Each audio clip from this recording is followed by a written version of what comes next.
I'm enjoying watching the last bit of action here. Buffalo has just absolutely blown out Kent State. Kent State, of course, will be going for this year. Yikes. Yikes. On the other hand, Akron is up 14-7 on Toledo, which is a weird one. This game has been very spicy. It looked like Akron was in charge. Toledo, however, feels like they found that gear of, oh shit, we really can't lose this game. This feels shameful. Akron, yeah. Didn't we usually get no, because the Bahamas Bowl is later now, I guess. Because now the Bahamas Bowl is a post-New Year's Bowl. But it used to be that one of these matching games would always be like, oh yeah, and by the way, whoever wins this game, we're also taking them to the Bahamas Bowl. Or at least one year it was that. That was a lot of fun. Yeah, that was was it Ball State and Miami, Ohio? That feels correct, sure. Yeah, and then like the Miami, Ohio players had like they had like, I guess, leis and sunglasses like after the game, like immediately after they won it.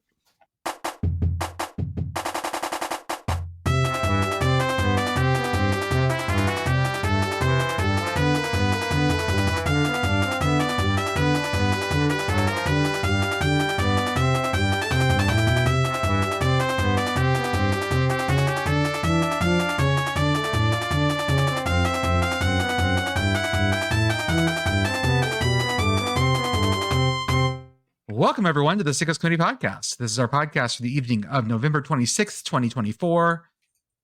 Are you going to be downloading this on Thanksgiving Day, listeners? I bet you are. So have a good one. Listening to this and Death Blart. We're going to find out when this comes out. Because like I said, like normally I edit this on Wednesday night, but we got hit at Louisville on Wednesday night. So we're going to see when this comes out. Okay, so you'll hear this Thursday morning because that's when Arthur's going to drop it. Thank you. Yes, that's definitely what Arthur said. That's what I heard. And as always, I am Jordan. With me tonight, I have Commish, Beth, Pitt Girl, and Arthur on the ones and twos. Commish, how are you, sir? Good. Just wishing everybody happy Thanksgiving whenever you listen to this one. It feels nice to just like, I have this week off from the normal job. And I feel like I was able to just be like the commish for like the past 2 days.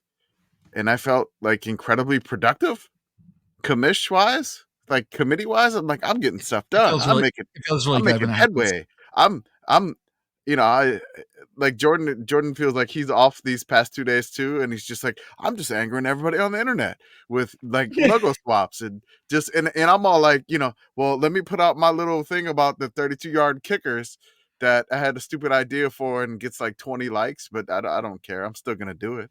No, still do it. Cause it's great. Like I have felt same thing, like, because I have not been doing extra things I've been doing. I have just been able to put my creative energy towards a single thing, and I just feel so good about it. I feel so much more productive. Beth, how are you?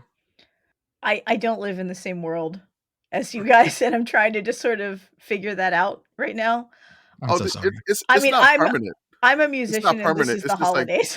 Like, it's like 2 days, and I have, like, my mom is here, and so I have extra help around the house. And I don't have work. And I'm like, if only life could be like this all the time. I mean, I got to I'm just enjoying this. I snuck a nap in yesterday, which felt like the most incredible bit of like largesse that I have given myself in so long. And then I promptly was up until 2:00 in the morning working on Thanksgiving stuff.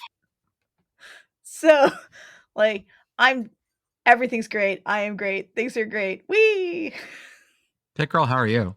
I'm good. Shout out to friend of the show who was just here hanging out with me, which was super awesome. So we love seeing people when people return to the location from whence they came for the holiday. That is always a good time. I need to start with an apology to the state of Pennsylvania. Yeah, you do. First of all, we're not a state.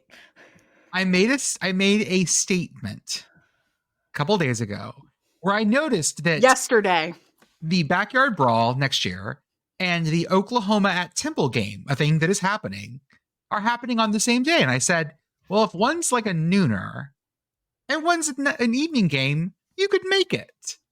Because in my mind, so Morgantown I know is south of Pittsburgh by like, what, an hour and a half, 2 hours? No, like, hour and a half. It's like 70 miles. Yeah. Okay.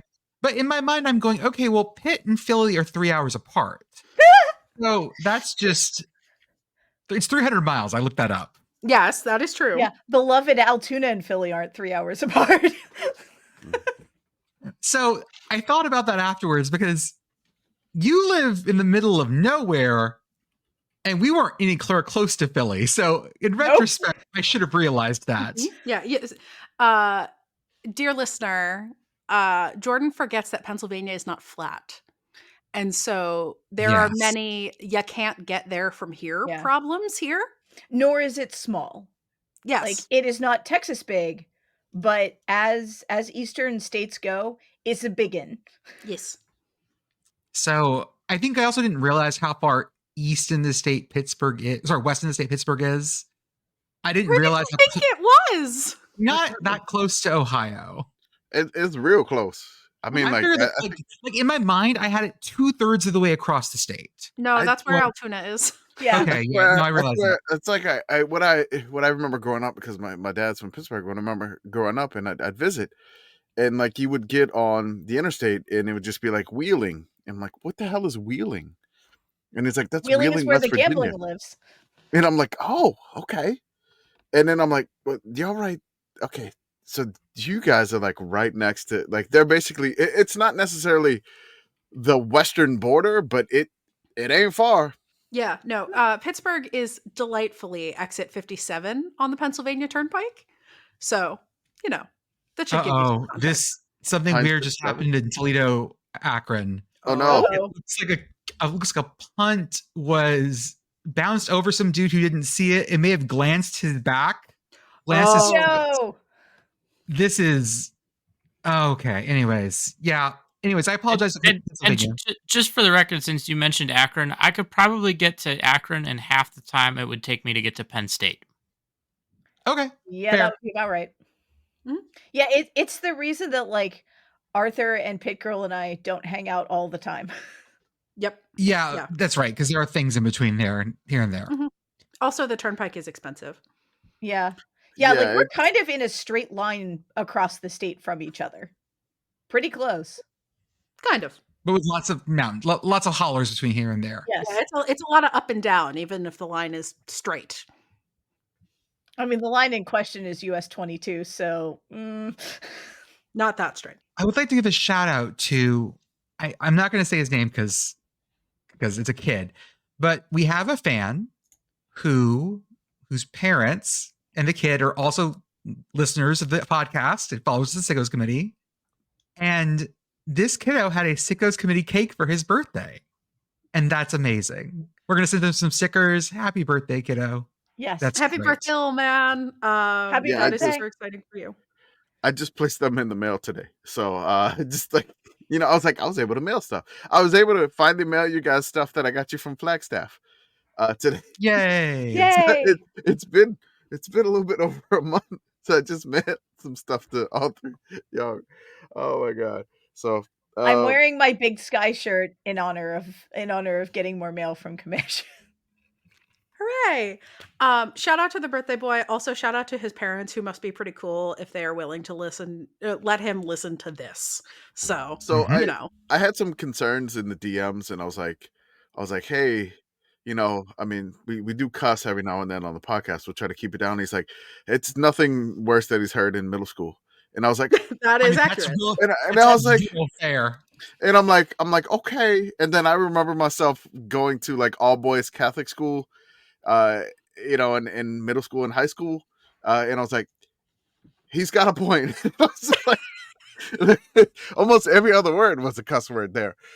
So yeah, I feel it feels like light duty here. So I don't even, I worry less about the cussing than I do about some of the more challenging concepts that we have brought up.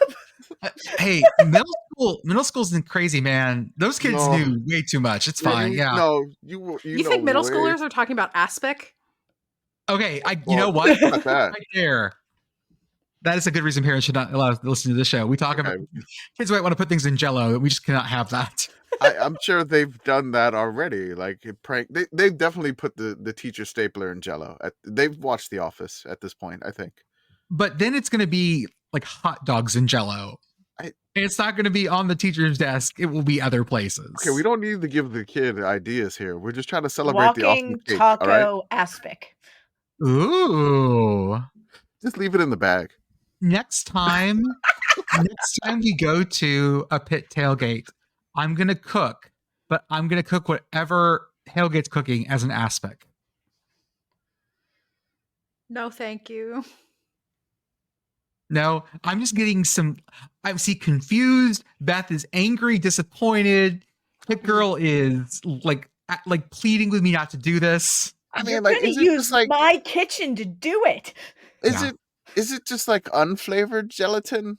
It can be. Okay. Usually it's the default, and I'm really sorry to say this out loud, is lime. Okay. No, lime goes with a That lot could of work things. for walking tacos. Yes. That- a little that- citrus zing. Needs a Throw little a little- acid. Here's your lime jello. God. Throw a little suspended pico in there, you know. I'm gonna squeeze it over I'm gonna squeeze some lime over your taco, but I just take a handful of lime jello and just squish it. Can I interest you guys in my A Christmas Carol reboot, which is just Jordan being haunted by Kenji Lopez alt over Christmas? It's the Iron Chef of Kitchen Past. Masaharu Morimoto just throwing a shoe at Jordan. At some point, if I have the time, like one of these years, I'm gonna have free time around the holidays to actually make like a Sickos Christmas Carol. Mm-hmm. Because I feel like of all like the Christmas stuff, that's probably the easiest to adapt in a way that you can just like do whatever theme you want. Like you just change up the ghosts, and it's you could the story will work whoever you choose it to be about. It is pastiche friendly. Yeah, like I don't know that I would feel comfortable writing like a Sickos nativity, but I can definitely make a Sickos Christmas Carol happen. I'd be fine with that. You got me thinking about it now. Yeah. Folks, we do have some hiring news we need to talk about. Let's talk about who's hired first. Hired. East Carolina has promoted their interim, Blake Harrell. Blake Harrell has never been a head coach before, but he's been a very successful DC. And he's won 4 games in a row. Now, don't ask who East Carolina's played those last 4 games, because it's fired coach, very bad team. I think it's funny because if you look at the way ECU's schedule shook out, right? Like they played the tough teams and like fired their coach, and then like their interim coach goes on a run, they're hiring him. Like, I mean, I don't know. Like, I don't know how I would feel if I was the fired coach. If I had to play all the hard teams, and then the guy who replaces me gets to play all the easy teams, and he gets to be the coach. Rice also has hired a new head coach. A lot of names came up in this. I saw things like Sam Houston State's head coach, Ohio's head coach. I saw Yale's head coach come up. But they end up going with Scott Abell, I believe Abell, or Scott Abel. I don't know which one it is. Probably Abel. Sure. He's from Davidson, which is in the Pioneer Football League. Mm-hmm. Oh, yeah. Non-scholarship, FCS. And what should make everyone's brains a little happy is he likes to run shotgun triple option. Yes! No, only Montana State rushed for more yards than Davidson this year in FCS. And Davidson had the fewest number of pass attempts by like 40. I'm into it. They have been to the FCS playoffs 3 times under this coach in the spring 21 season, the fall 21 season, and the fall 22 season. They've won the Pioneer League like twice. Davidson's been a bad program for a long, long, long time. So for him to come out and do that there is really impressive, especially with Pioneer League constraints. I mean, the Pioneer League, it's a lot of volatility because, I mean, really, not counting the Ivy League, it's the only, conference in FCS that there's no scholarships. So turnover on those teams is just difficult, I would say, because if like somebody can find a scholarship at another school and you have the transfer portal, they're probably going to leave your school and your team, I would think, right? I will say, just so folks understand who's in this conference, because we don't talk about it a ton, even though, you know, it is one of our favorite it's what I know. We all love it. It is Butler, Davidson, Dayton, Drake, Marist, Morehead State, Presbyterian, South Carolina Presbyterian, the University of St. Thomas, St. Paul Tommies, San Diego, not that one, the Toreros, Stetson University, and Valpo. Used to have Jacksonville in it as well. You didn't mention Marist. I said Marist. No, he did. He said Marist. Okay, sorry. If you look in the podcast thread, I have given you 4 attempts from Davidson to try to figure out what a Wildcat looks like. Oh, the diamond one's my favorite. I really love the diamond one. Oh, these are the actual mascots. These are all bad. Oh, yeah.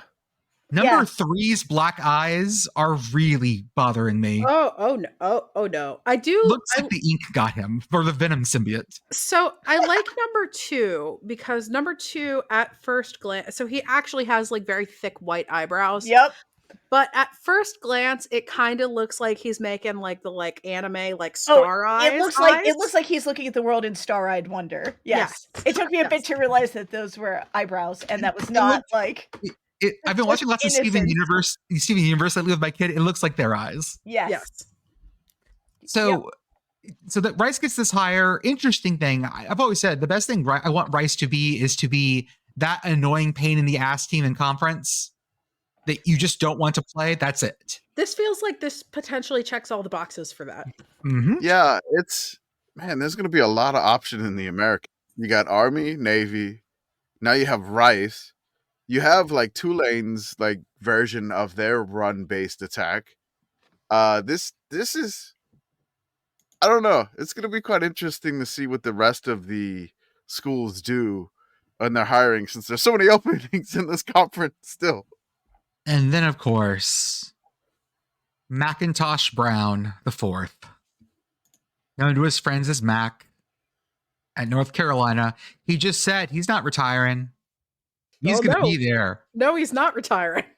The school had other plans. I always thought it was short for Macklemore. Huh. Is that where the puffy coat came from? Mm-hmm. Man, I had to go look up his name because I'm like, is it really Macintosh Brown? Oh, wouldn't that have been great? It's not nearly that cool. No. Listen up, y'all. My name is Macintosh Brown. Macintosh Brown sounds like I can't tell if it's a very bad detective 70s series. It is a 70s series. I'm gonna say that. It's either that or it's Macintosh Brown sounds like he and his gang of kids solve mysteries. It is a not particularly good Apple variant. Is what I think Macintosh Brown. Oh my god! Is. Update. Akron misses Toledo misses a third field goal tonight. Oh no! It's 14-14. We're going to overtime. Yes! Bonus action! Commish, will you tweet out bonus action for me real fast? I got it. Cool. Other things we need to talk about. They're important during this holiest of weeks for us. It's $94 worth of Taco Bell. $94 of Taco Bell. $94 I still I don't understand how you can. So he said it was him and his daughters. So I looked it up. I was thinking okay, maybe he just has a bunch of daughters. He has 2 daughters. He only has 2. So this is 3 people. Divide that up, right? That's like $31 of Taco Bell per person.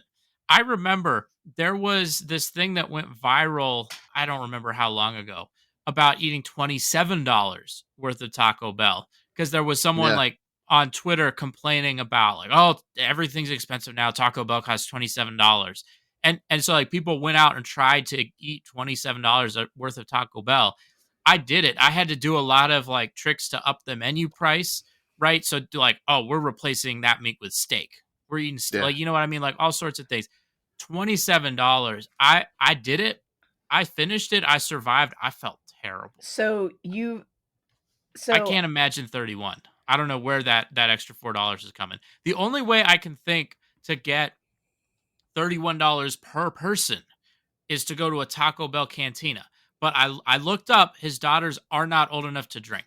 So I don't know how you spend $94 and don't spend. I mean, like, honestly, if I am a betting man, which I'm not, I'm thinking like, man, Brett Venables probably gonna feel pretty bad for a couple days if he eats that much Taco Bell. I'm probably betting against Oklahoma this weekend. Arthur, Commish has that answer for you because we had a journalist ask him the question. Shout out to Tom Green, not that one. That's what he says in his profile. And he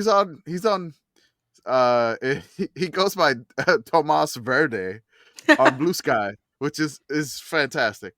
He basically asked, it's like, Brett Venables, what $94 get you at Taco Bell? And so Venables said, quote, everything that looked good on the menu, I'm ready to chew an arm off of somebody. So the girls say, let's go to Taco Bell. Man, let's go. It was worth the wait. We ordered everything. Whatever they put inside a tortilla, we smashed that. Venables adds that he, quote, got a few double takes when he walked into Taco Bell on Saturday night. I can imagine. This is the part of the podcast where I out myself as a raccoon. I have spent over $20 at Taco Bell before. Yeah. Recently. Like, because if I finish a gig and I haven't eaten all day, like, I will go and I will get a freaking party pack and I will eat it by myself. We've discussed your ability to unhinge your jaw. This is true. Yes. Beth eats on boa constrictor time. She has one large meal every 3 days, basically. Yes. I eat an antelope and then slowly digest it. We need to visit our committee or Sickos Committee bowl projection desk. Okay. We take you to Arthur, our Steve Kornacki, really. Yeah, imagine us swinging over to camera B. Mm-hmm. Yes. No, I mean, we don't have cameras. This is an audio podcast. So really, we don't need any desks at all. You can't tell. I have a bunch of desks in the room where I record this. So I have no desks. So on average, everybody has a desk. Mm-hmm. Yes.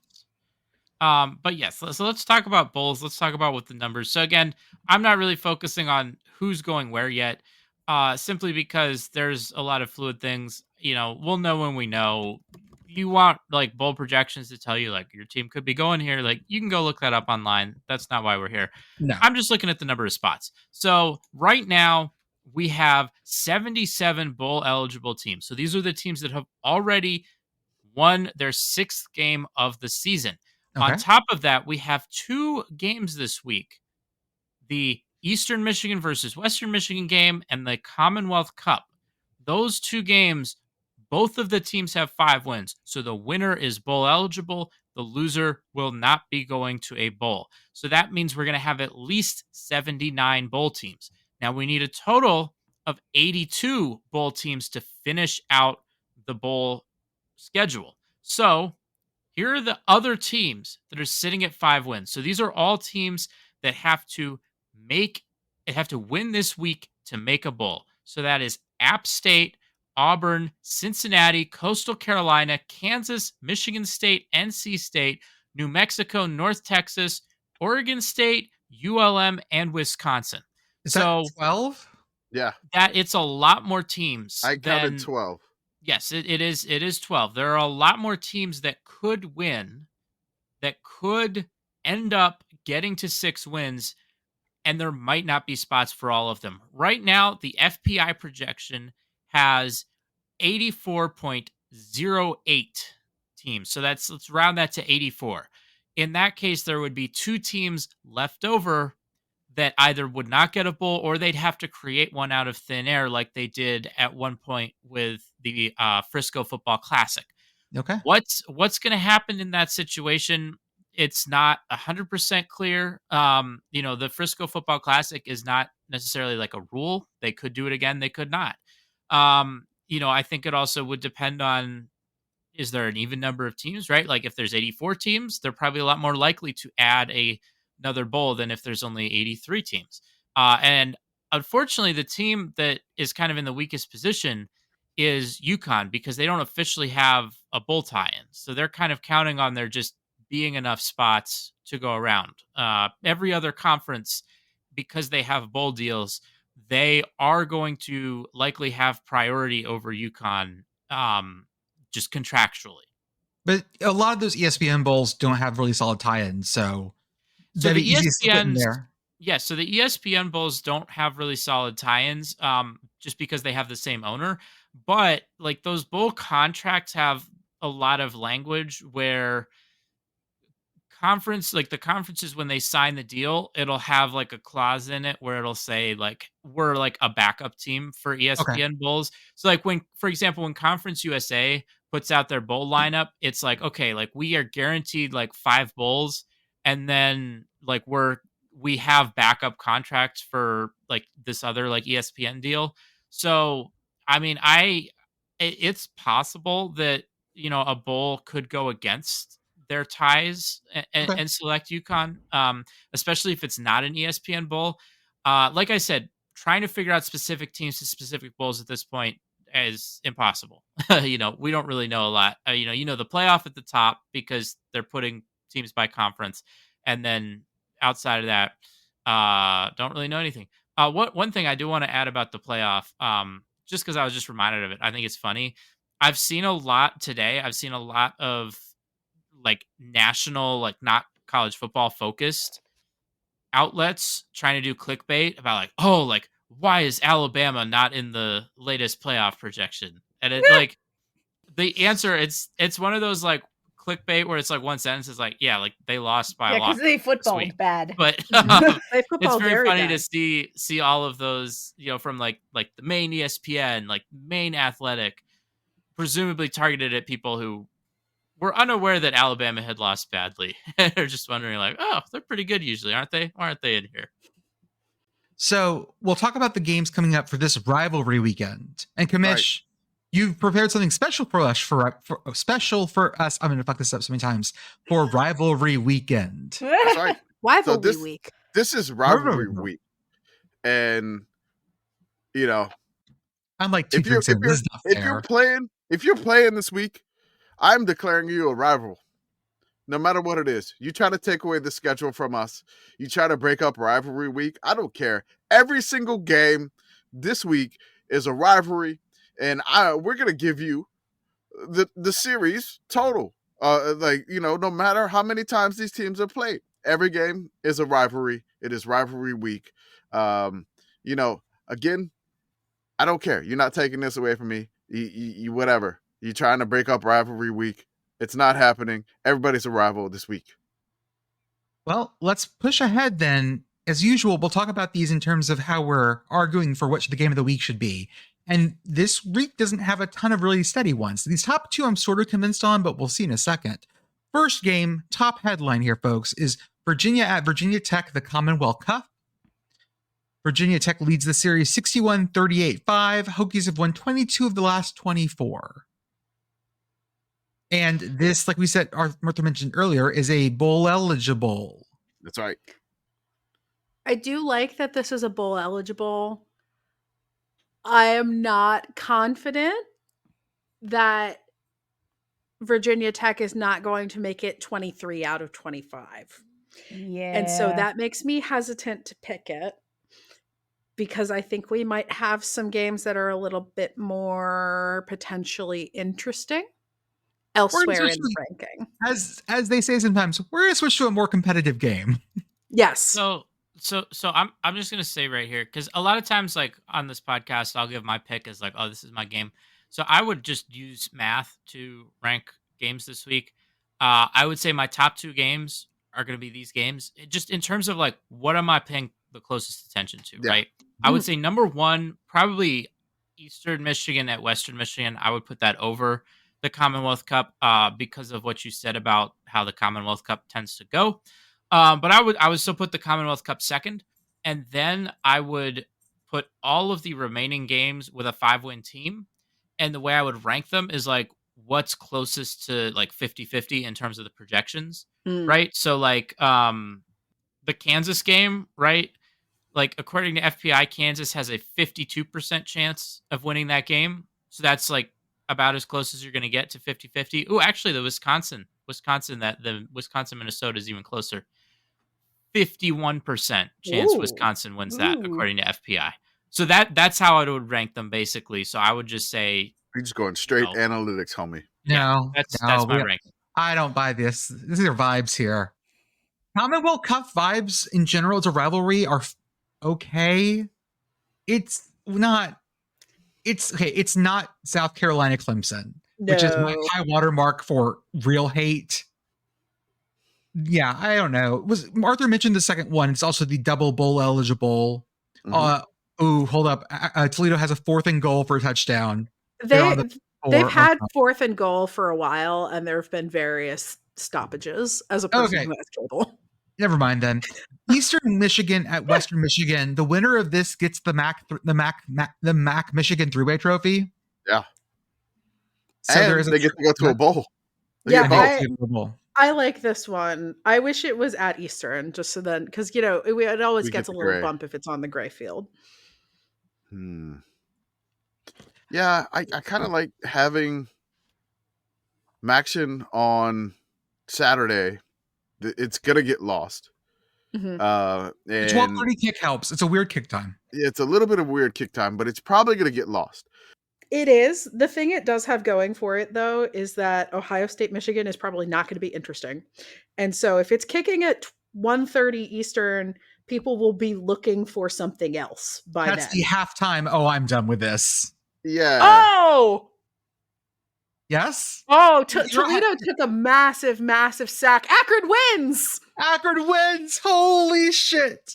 Akron wins 4 games for the first time in, oh my God, a long time. Oh, he took a massive sack. I just saw it. Yeah, first win versus Toledo since November 29th, 2013. Oh my God. Congratulations, Zips. Go Zips. Go fucking Zips, baby. Hit the GIF. Done. Okay.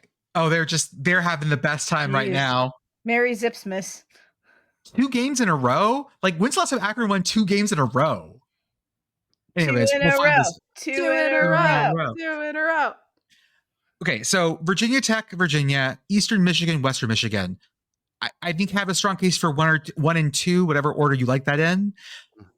Going down from there, UTEP at New Mexico State, one of our favorite rivalries on this show. This is the 101st meeting, I believe. Yes. Battle of I-10. They play for the Mayor's Cup and the Silver Spade. It's a double trophy game. You get 2 trophies for the price of 1. Rivalry game. UTEP does lead the series 59, 39, and 2. Mm-hmm. The only thing that makes me go away from this is that I feel like this game has, besides rivalry consequences, the lack of bowl consequences sours me here. So for either team, I have another mind to this. So yes. 2 years ago, we had Cal versus USC randomly rescheduled, and neither one of them could make a bowl game.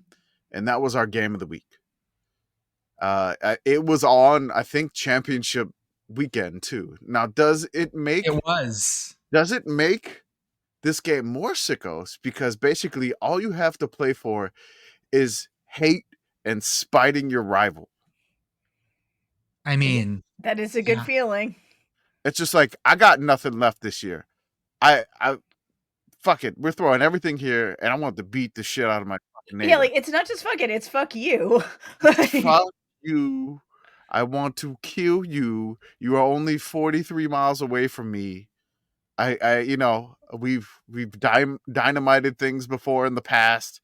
I want to stolen so many things. You've stolen so many things. You've interrupted, like, was it horse breeding at some point in this rivalry game? Does this make it, like, this is why I have it high, because this rivalry is one that I feel like nobody really talks about too much because it's just way out in the middle of nowhere. And God, do they hate each other. Let's get geopolitical here. UTEP's campus, of course, is based on the architecture of Bhutan, the country of. What country could New Mexico State partner with?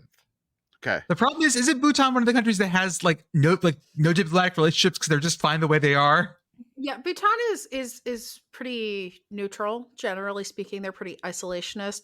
I think both by general outlook and because they are located between India and China, and that is not an ideal place to be if you are a small country. Oh, I got it. Okay, New Mexico State, you and Nepal, as being two close by Himalayan countries, you're going to need Nepalese architecture. Okay. Nepalese food.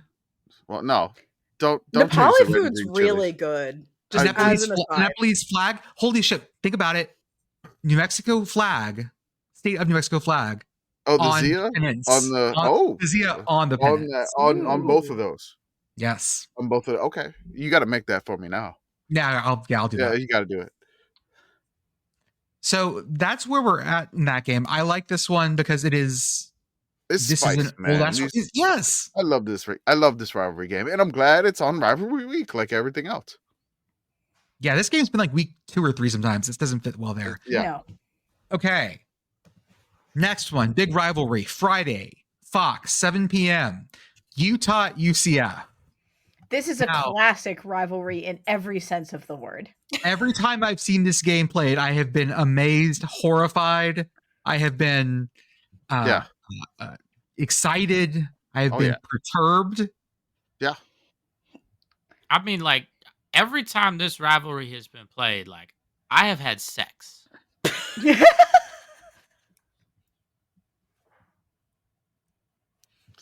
What's the all-time series?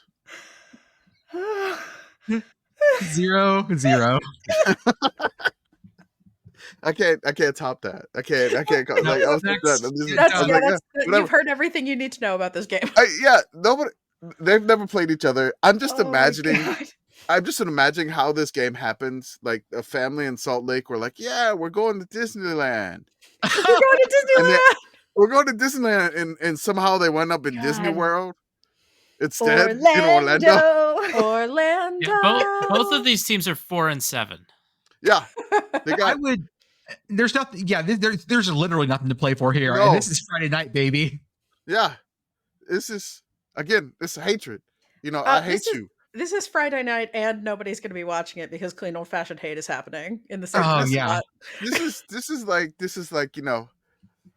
I hate you for making me travel on Thanksgiving. I have to go to Florida during the busiest travel week of the year. God damn it! Orlando Airport. Trying to get a fucking football team through Orlando Airport. Oh my god! With the kids, of course. Yes. Oh yes. Utah's got to be so mad. Utah's got to be so mad. Who's having the worst day here? The ones where it's like, oh, hey, we took the family to Disney World and everyone's cranky and tired, or we took the family to the Utah UCF game and now my kids hate me. I just love like Utah's like never wanted to join the Big 12. It's just like basically reluctantly joined the Big 12.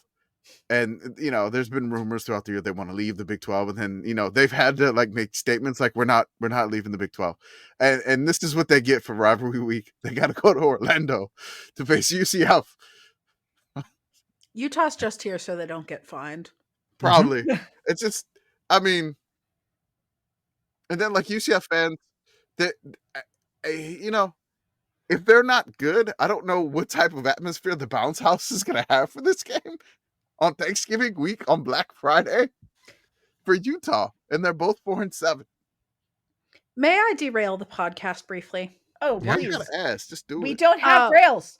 Okay, so the Akron game has rolled over into Sports Center. Arthur, why does the court in the Target Center look like that? Oh, the super green court. Because it's the Emirates NBA Cup, baby. They're allowed to just do things, yeah. Okay. Look, I mean, if the court wasn't a special color, would you know that it was a cup game? I would not, but I did not know that the court was green until about 30 seconds ago. So look, I mean, they wanted to camouflage the court with these Anthony Edwards shoes I got right here. Oh, those are very green. Yeah, I mean, they're the same green from the team logo and the court. So I saw the Celtics court for this. And I was like, man, this Celtics court's like really green. But then Minnesota was like, oh yeah, we're even more green. It looks like it is a Nickelodeon promotion in 1994. It really, really does. Like someone slimed this court. The game I was watching earlier tonight, it was hosted by the Miami Heat, and their color, you could find it on Tom Herman's little chart that he had when he was the Texas coach. Oh, a bad friend color. Okay. How about then our last Hawaii test of the year? A 10 p.m. Central kick, not 11, so you get a little early. A little bit earlier, yeah. This is, of course, New Mexico at Hawaii. Hawaii leads this series 16-11. Yep. New Mexico needs this one. They need this one for bowl eligibility. This is basically what Colorado State was last year. Colorado State had to go out to the island, had to go face the last Hawaii test of the year, and they needed to win to get bowl eligibility. Hawaii played the spoiler. Can the Lobos avoid this happening to them, and can they pass the Hawaii test to go from basically 3-6, rattle off 3 straight to make a bowl game in Bronco Mendenhall's first year? I mean, that's a great story. I like that one. This, And of course, is going to be on the Team One app. I know Or it's our last Spectrum one, cable. our last Spectrum broadcast. We made the Colorado State Hawaii one the game of the year, game of the week. Oh no, it was like the shirt showdown. I think the last one Yes. last year. I don't know if it was the game of the week, but like this one's got some intrigue because I mean it's Hawaii's last home game. It is, the Lobos have everything to win and to play for, and Hawaii's got nothing to lose. Next up on Hawaii 5-0. I've really, man, that song. I need Hawaii to be 5-0 at some point, just so that we can make all the Yeah. graphics. Oh, that'd be so good. It's been a Next while. year, since Hawaii. they've been- Next year, Hawaii. You got it. Sure. UConn at UMass. A helmet game for us, really. I don't Yeah. know. Feels like that's It an is. easy one. It's delightful. It was at UMass last year too. I had a great time, and I would recommend it if you find yourself in Western Massachusetts. UMass, of course, leads this series, the 38-37-2. Mm. And we have a new trophy. We do. It is a Beanpot trophy that is the same as the old Yankee Conference trophy. And that's cool. I would Yeah. like to take this moment to formally bonk everyone in our Blue Sky mentions who was suggesting applications for the Bean Pot. Well, I mean, there's the name because of the Wikipedia entry, and it's fun to say it, but I'm just like, I don't want to say it because everybody says it. Mhm. Yeah, And so I think it's more sickos just does not call it that. And I think it's funny because people got mad at us last year for not calling it that. Mhm. And I kind of want to do that again. Also, Yeah. I love this rivalry game. This is basically UMass's last year as an independent. They will be a MAC team next year. And they have an interim coach. This series is basically, if UConn wins this series is tied all time. Woohoo! So there Yeah. is now you got a trophy now, and you got evening up the series now on the line here. So this is, UConn's got 7 wins. UMass has 2. I believe so. Yeah. That feels correct. So And a moral victory over Georgia. yeah, they did. They scored 21 points. Count them. I'm glad UMass got their senior day situation straightened out, which is good for them. And I will be watching this one with great intrigue. Is it the top game? Probably not, because UConn is. No. It feels weird to say this. Like UConn's probably a little too good at this moment. Which, I mean, every UMass fan I've been seeing is saying that this is the reason UMass is going to win. Because UConn is complacent at this point. They've had a good season, and this is where they strike. Okay, whatever you got to say, UMass fans. Okay. Also in the morning slot, at the 11 a.m. on CBS slot, is, of course, this is on Friday at 11 a.m. Ooh, Yeah, it is. sorry. We got Roll a out of Friday bed. nooner. This You is got to get up early in the morning to get your Black Friday shopping done, and then you can come back and watch the game. Paul Bunyan's Axe, Minnesota at Wisconsin. Series is almost tied, 63-62-8. Wisconsin leads. Please, Beth, please just do the game preview and just use the mascot names. The Gophers? The Gophers and the Badgers? Golden Gophers. You get really mad about that. Oh, not just any Gophers, the Golden Gophers. Got it. You matched the vowels so well on Golden and Gopher. I'm very impressed.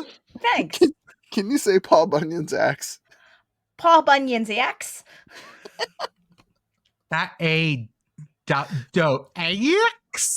There was like a fucking. There were 3 vowels in there.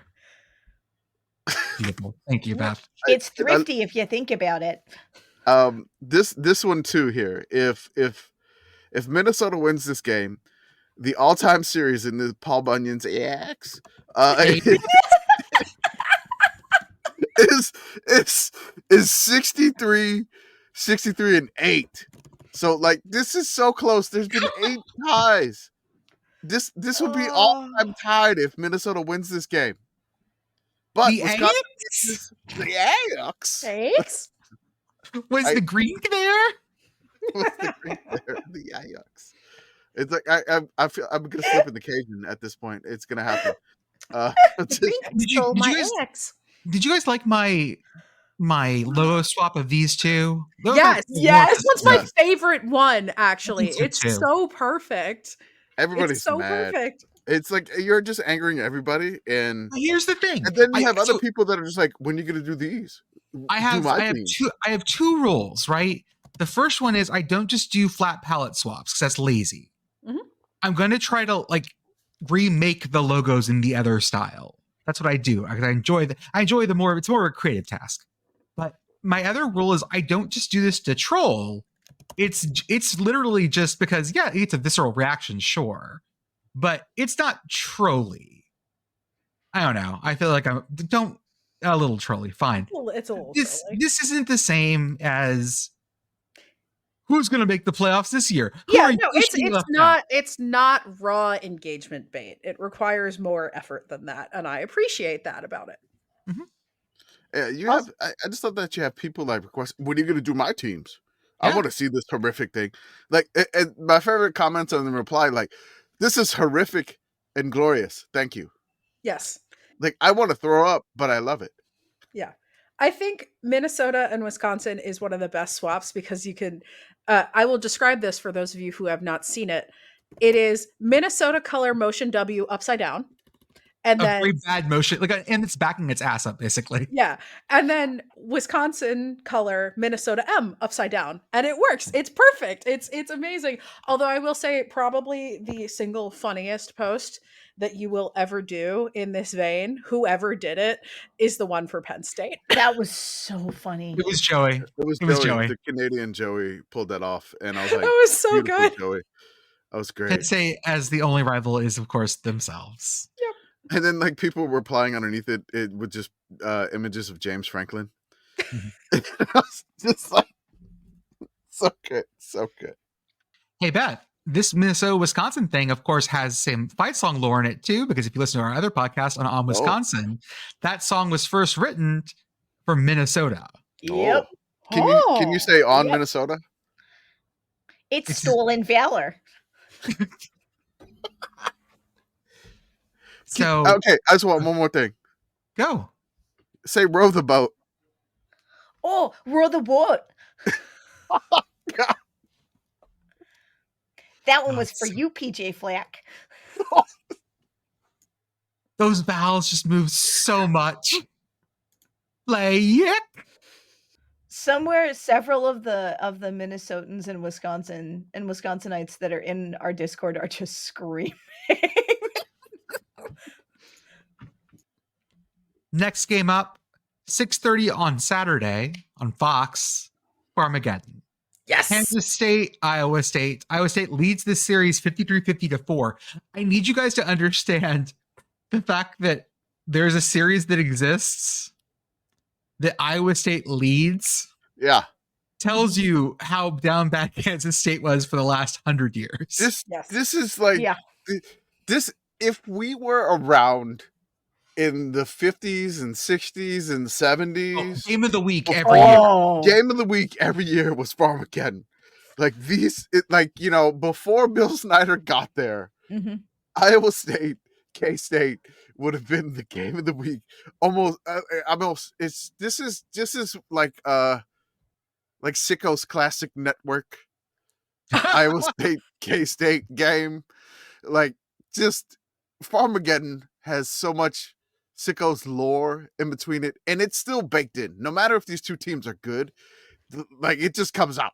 Yes, I mean, last year is a great example. Last Yes. year's Farmageddon was a great game, and it was a snow game.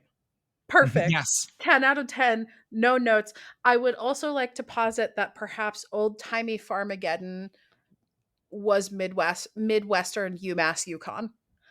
Yeah. Ooh. And you know what's funny is, like, this is just an appetizer for Farmageddon in Ireland next year. That's right.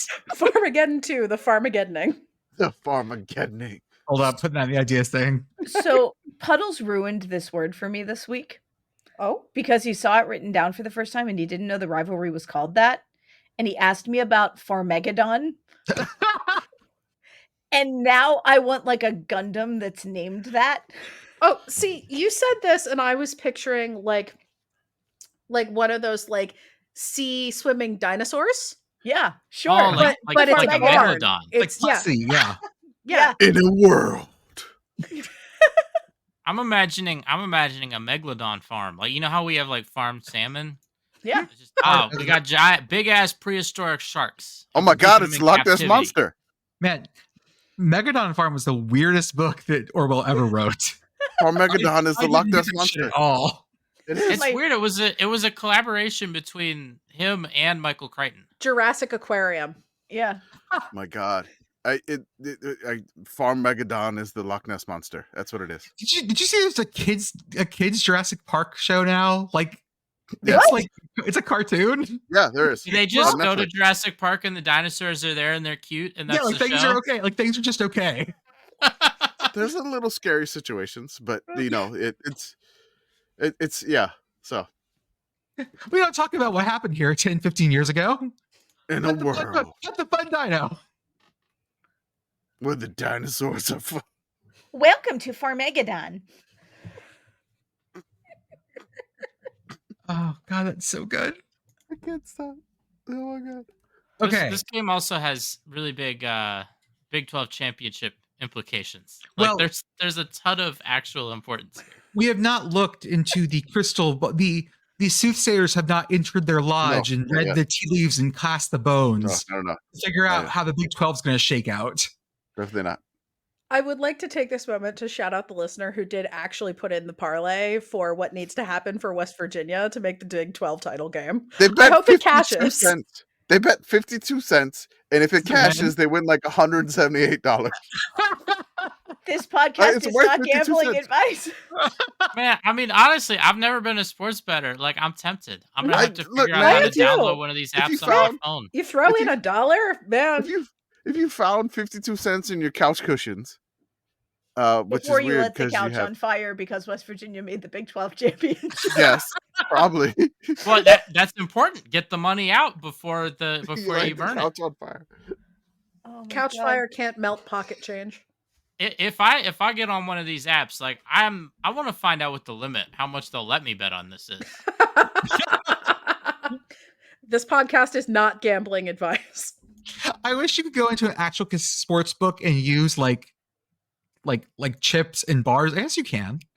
But just the idea of, because after you get above chips, they have those like plates, those plaque things that are like the really big money. I can just imagine going, my parlay, sir, and sliding a stack of those plaques across the way. I call this the West Virginia bet. Oh, Just God. winning my bet and like building card forts out of the big money chip things. Mhm. Okay. Other Big 12 game. We'll do one more before we go to our ads. West Virginia at Texas Tech. Beth, you gonna be in Lubbock? No, not this time. What is That's right. You've been there. Have you been there before? I haven't, but I shipped Puddles there once. That was where he hit tumbleweeds and freaked out. Yeah, it's weird when you see a tumbleweed for the first time. You're like, oh God, these things are like, these can hurt your car. Yeah, Like that was that. This was the trip where my parents learned that Texas is big by driving. They went to Texas in Austin. Then they went down to see my cousin get inducted into flight school in Corpus Christi. Then they drove to Lubbock, and then they came back and I think hit Houston. Like it was. Oh my God. Their plan was to keep going and go to Norman, and they just got tired and came home. No, it's like Corpus, Austin to Corpus, not too bad. And then I was like Corpus to like Lubbock. I'm like, oh God. Yeah. And then you said like Lubbock to Houston. I was like, oh Jesus Christ. That's like they did like a giant Texas star. Mm-hmm. Well, they were thinking that like it would be like whenever we were in the Big East, and they would just kind of go from game to game. No. This was the first year West Virginia was in the Big 12. They have never attempted this again. Nope. Yeah. This game, West Virginia leads this rivalry 7-6. So a close one. Another close one. This one, of course, does have Big 12 championship implications because there's a way that West Virginia, there's one way. Dr. Strange. Listen, if the evangelical church has taught me nothing, there is one way. Beth, how mad are you going to be if this happens? That's the big question here. If I set the over-under of F-bombs that I will throw in our group chat at 37 just that day. Over. Hard over. Yep, over. Okay. Yeah. And the best thing is that, of course, in Neil Brand style, this game itself is going to end in a very stupid way.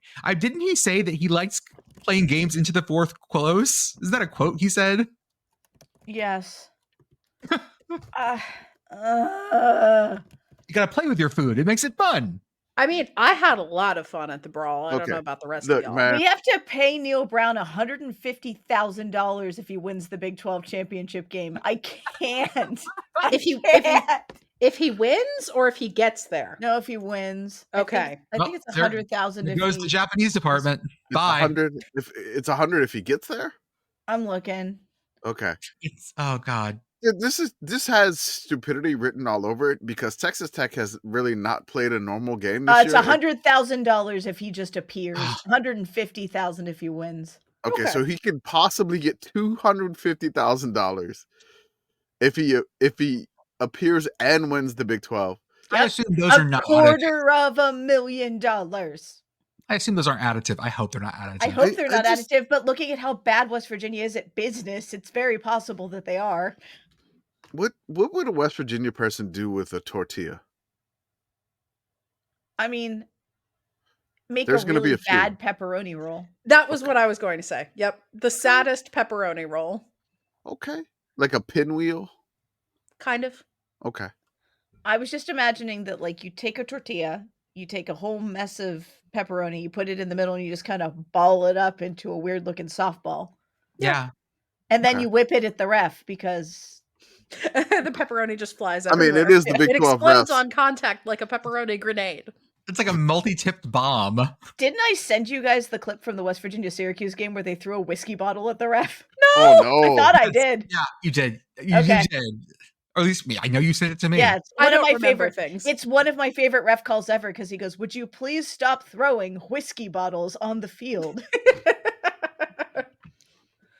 Look at what kids learn from Texas, let me tell you.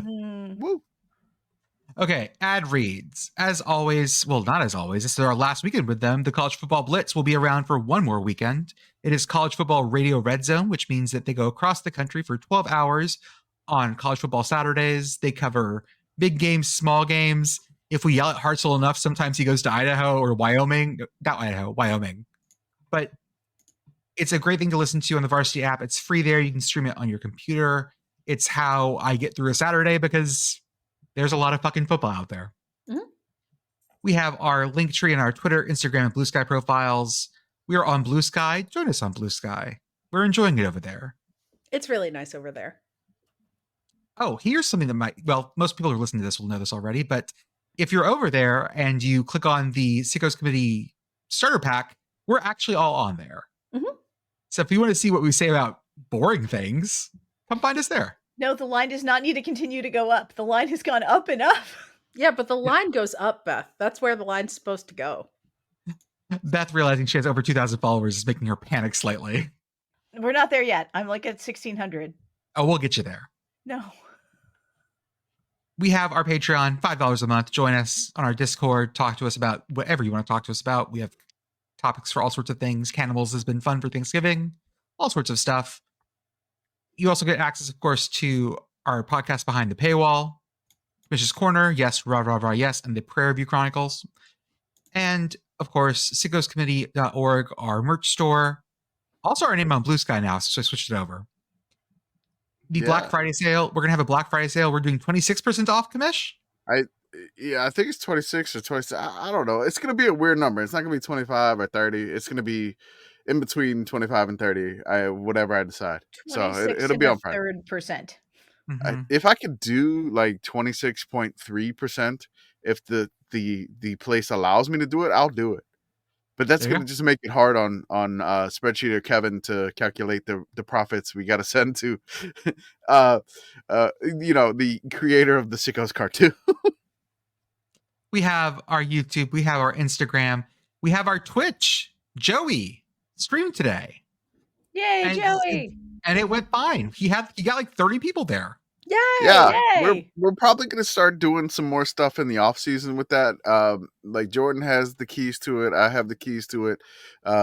Joey does. I am. There's a couple of other folks that want to do it, and so we may have some more committee members doing it. So just go ahead and follow to the Twitch. If you got Twitch, we're going to start playing some games. You're going to play some weird games you really don't even know. You may even get me, Commish, playing like Stardew Valley or something. Hell yeah. At some point on the Switch. If I can get that linked up, I'll do it. Because, again, I'll stream in a tank top. You're not going to see my face. I'm just going to say that. I am not showing tank top.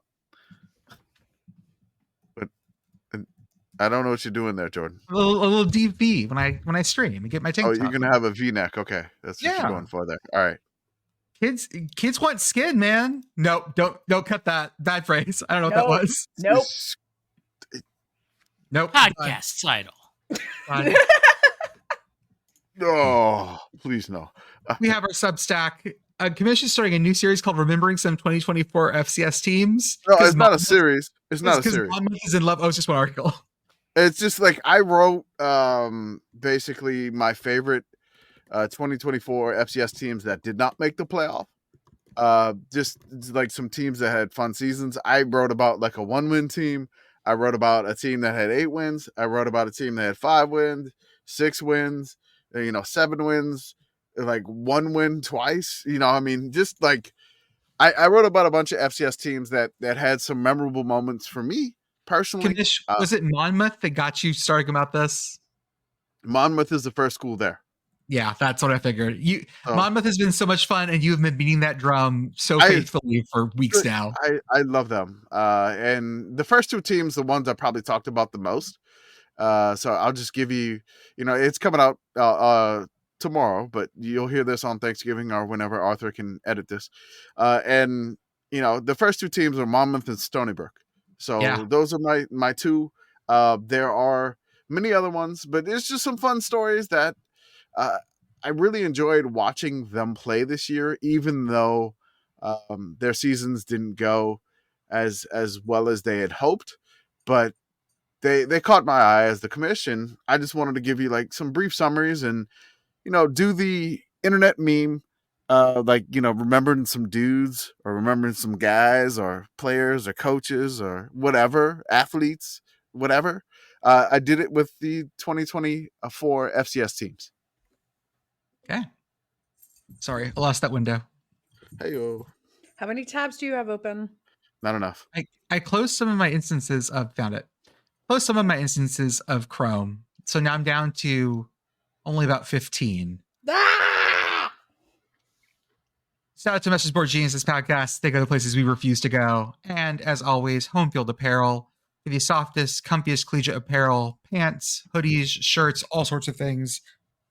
I see Temple shirt. I'm wearing my Northwestern drum major shirt Commish is wearing. I assume it's got to be a Wyoming shirt. It is. It's Wyoming. And I've just realized I've worn 2 back-to-back shirts against Wazoo opponents, so I apologize, Wazoo. they're having their Black Friday sale right now. It is 30% off everything, even if you've ordered before. Use our link so we get the kickback, but just use their code. Like, get the good money. Okay, kids, we are back to our list of games. All these huge rivalries we need to make sure that we give the love and attention, like text notes, Florida at Florida State. Florida leads this series 37-28-2, which tells you how bad Florida State was for such a long, long time. And this game, our friend Katie, who's a Florida State grad and has been dealing with this season, for a while was checking in being like, oh, this is going to be a shit show. Like, people were projecting this as our game of the week this week. Yeah. And then Florida got good. Florida found DJ Legway, and then Florida got better. So I'm gonna say this: like, Katie is our Pop-Tarts Bowl correspondent, and she's a Florida State fan. The other Pop-Tart Bowl correspondent we had, Melanie, is a Florida fan. So this is a Pop-Tart Bowl correspondent divided in this game right here. Also a house. It's their family, but yes, it's their house. Their more important title. Well, I think like Katie has Florida graduates in her family. I think her brother is a Florida graduate too. So it literally is a house divided for Katie.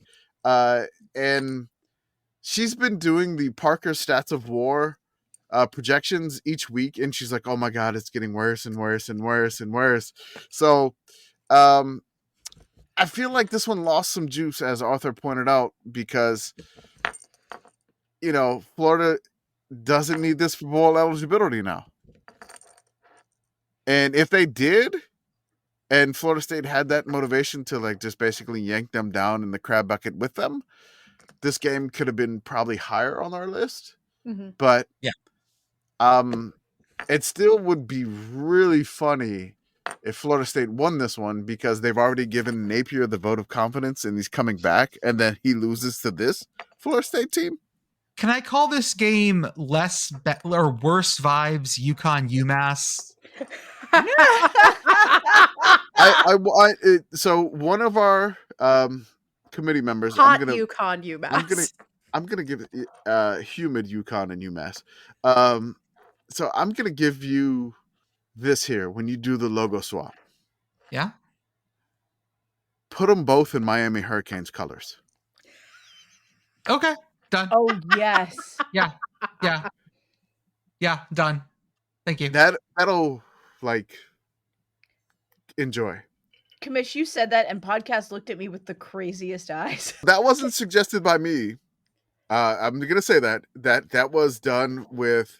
Oh, it was the Canadian who did the Penn State one. So Joey, someone rid me of this meddlesome priest. That's all I'm hearing here. I didn't do it. I have another suggestion, which is do it like that, as Commish suggested, and then reply to it, and it's all 3 of them in UCF colors. Yeah. Okay. Done. I'm gonna do simple, because I'll just do some color swaps on this one. I'll do it simple. But the joke is too good. The joke is good enough. I can do that better. Got it. Ooh. Arkansas at Missouri. Now, if you haven't looked at the show notes here, how many times in history do you think Arkansas and Missouri have played? I did look at the show notes, but it really feels like it should be more. It should be like this. What do you have, Beth? Like West Virginia and Texas Tech have played more than these 2 teams. Well, now I have data, but I would have said like 20 times. Yeah, it's like 15. Okay. And Mizzou leads this series big. West Virginia and Texas Tech have not played more than these 2 teams. Okay. 11 and 4 is 13, okay. and 7 and 11 and 4 is 15, and 7 and 6 is 13. Listen, it's sleepy time math hours. I can't math. I mean, I also did math wrong in the midst of saying this. So math is fine. We talk about now, math. This is going to be a sloppy game. Never do that again. Sloppy. What did I just say? There's going to be some weather. I'm going to put an ad over it. It's fine. I thought he was going to start singing the song Sloppy Joe. So does the muck make it easier to embrace the hug? Or make it more difficult? Is this okay? Where this is? It's at Mizzou. Mizzou is turf, right? I believe so. Okay, so we don't have to worry about a muddy pigskin to embrace. But we do have one of my very favorite trophies, and maybe one of the easiest trophies to use as a bottle opener. What is this one? The Battle Line Trophy, which it's huge though. Oh, like yes. it's wheeled out on a cart. It's 180 pounds. God. Oh, I remember that. Yeah. Yeah, but you definitely think about how many bottles you could open on that. You could have like 15 different people all opening a bottle at the same time. Yeah, just on the border of the Mississippi River, right? Side of this trophy, you could just. It's got some jaggy bits on the west side too that you could use. Yeah, you know, at the very top. It's where a thicker boy than I thought it was. Looking at the second picture that we have, if you scroll up. Oh, it's thick. Oh, yeah. I thought it was just okay. So I thought it was just a metal outline of the states. I mean, it is, but it's like it's plexiglass. Also, you could take off the middle. I don't know if that's not plexiglass. It's just the line. It's just a thick boy. Okay. Oh, I guess you're right. It's just a thick boy. Okay. It was the middle. I like that it has its own built-in skateboard. Mm-hmm. I love that. I love Arkansas playing for state outlines in two rivalry games. Like they play for the boot, the one below them, and then the one above them. They play for the state outline again. I need LSU Arkansas, they play for the lower half, and then they play for the upper half. And then you stack them, and you have a thigh high. That's right. I need someone to mount a bicycle seat on top of the state of Missouri and take that thing off a ramp. I was turning it to a penny farthing. Now that Texas and Oklahoma are in the SEC, they should also add like other borders for Arkansas. Like they should play for a Texas outline. They should play for an Oklahoma outline. They should start one up with Tennessee. Like I feel like they should just get a whole map going. Wait a second. So does the battle line part of it, does it just pop out? Yes. Oh, that's cool. I love that. Just sitting in there. Yeah. Like a fucking Lego trophy. I love it. Why can't they just do like the chef making Kentucky Fried Chicken on the map at this point? that meme. Why can't they do that? I just like the fact that apparently Arkansas and Missouri have a huge demilitarized zone between them. They're afraid they're invaded. It's the most heavily land-minded area of this country. That's actually why they haven't played more times. Oh, yeah. Oh, okay. Yeah, that's it. Got to clear landmines. They're still fighting over Alsace-Lorraine. It's also incidentally a really nice nature preserve, except for the landmines. Yeah. That's why they call them hot springs. That's good. South Carolina at Clemson, the Palmetto Bowl. Clemson leads this one 73-43-4, which is one of those that always kind of surprises me, but South Carolina football's been bad for a long time. I mean, Clemson football was bad for a really long time. Someone had to win. Yeah, someone had to win. I guess most of the time it was Clemson. Palmetto bugs aren't real. This is the Roach Bowl. Do you know how many conference titles that South Carolina has won in their history? I believe it is 0. 0? It's 1. 1. Okay. And it's an ACC title in 1969. Nice. They were independent for a long time, too. Yeah, my friend Courtney has always said that this is the worst vibes rivalry game. This is just anger and hate. This year is also particularly interesting in terms of vibe and just generally everything because it has playoff implications. Because if Clemson needs to win this to even have a shot, and South Carolina needs to win this and have some luck to get a shot, but this is kind of a playing game. Yeah, just the history of this rivalry. Like, this is a rivalry that's seen like kind of like actual war happen, like militia type things, but like between the two schools. Yeah. Well, listeners, if you don't know, the University of South Carolina is like the fancy lads, the lawyers, and Clemson was the literal farm school. So this is a lot of class implications as well. This rivalry also had a game where like the players got into a fight, and it was bad enough that like they didn't go to bowl games. Yeah, just right. Because like the fight was that it was just like, yeah, like we're done with the season now. So this game with both teams kind of having a shot, right? Like South Carolina definitely more on the outside looking in, but you think about how good a win this game would be if they're able to go on the road and beat Clemson and have some help, teams ranked above them losing. Like they're not completely out of it. So yeah, I don't know. I mean, that's this one again. Tasty. These two teams really hate each other. It is a hating ass rivalry here. This is just incredible. There's always some weird shenanigans. There's going to be some weird trick play in the middle of this, and either it will work tremendously or backfire spectacularly. It'll get blown up so badly that you question. You're just like, what were you trying to do with this kickoff? Or what, like a fake field goal? Really? Or like, or it's like, oh my God, that was the best fake punt I've ever seen in my life.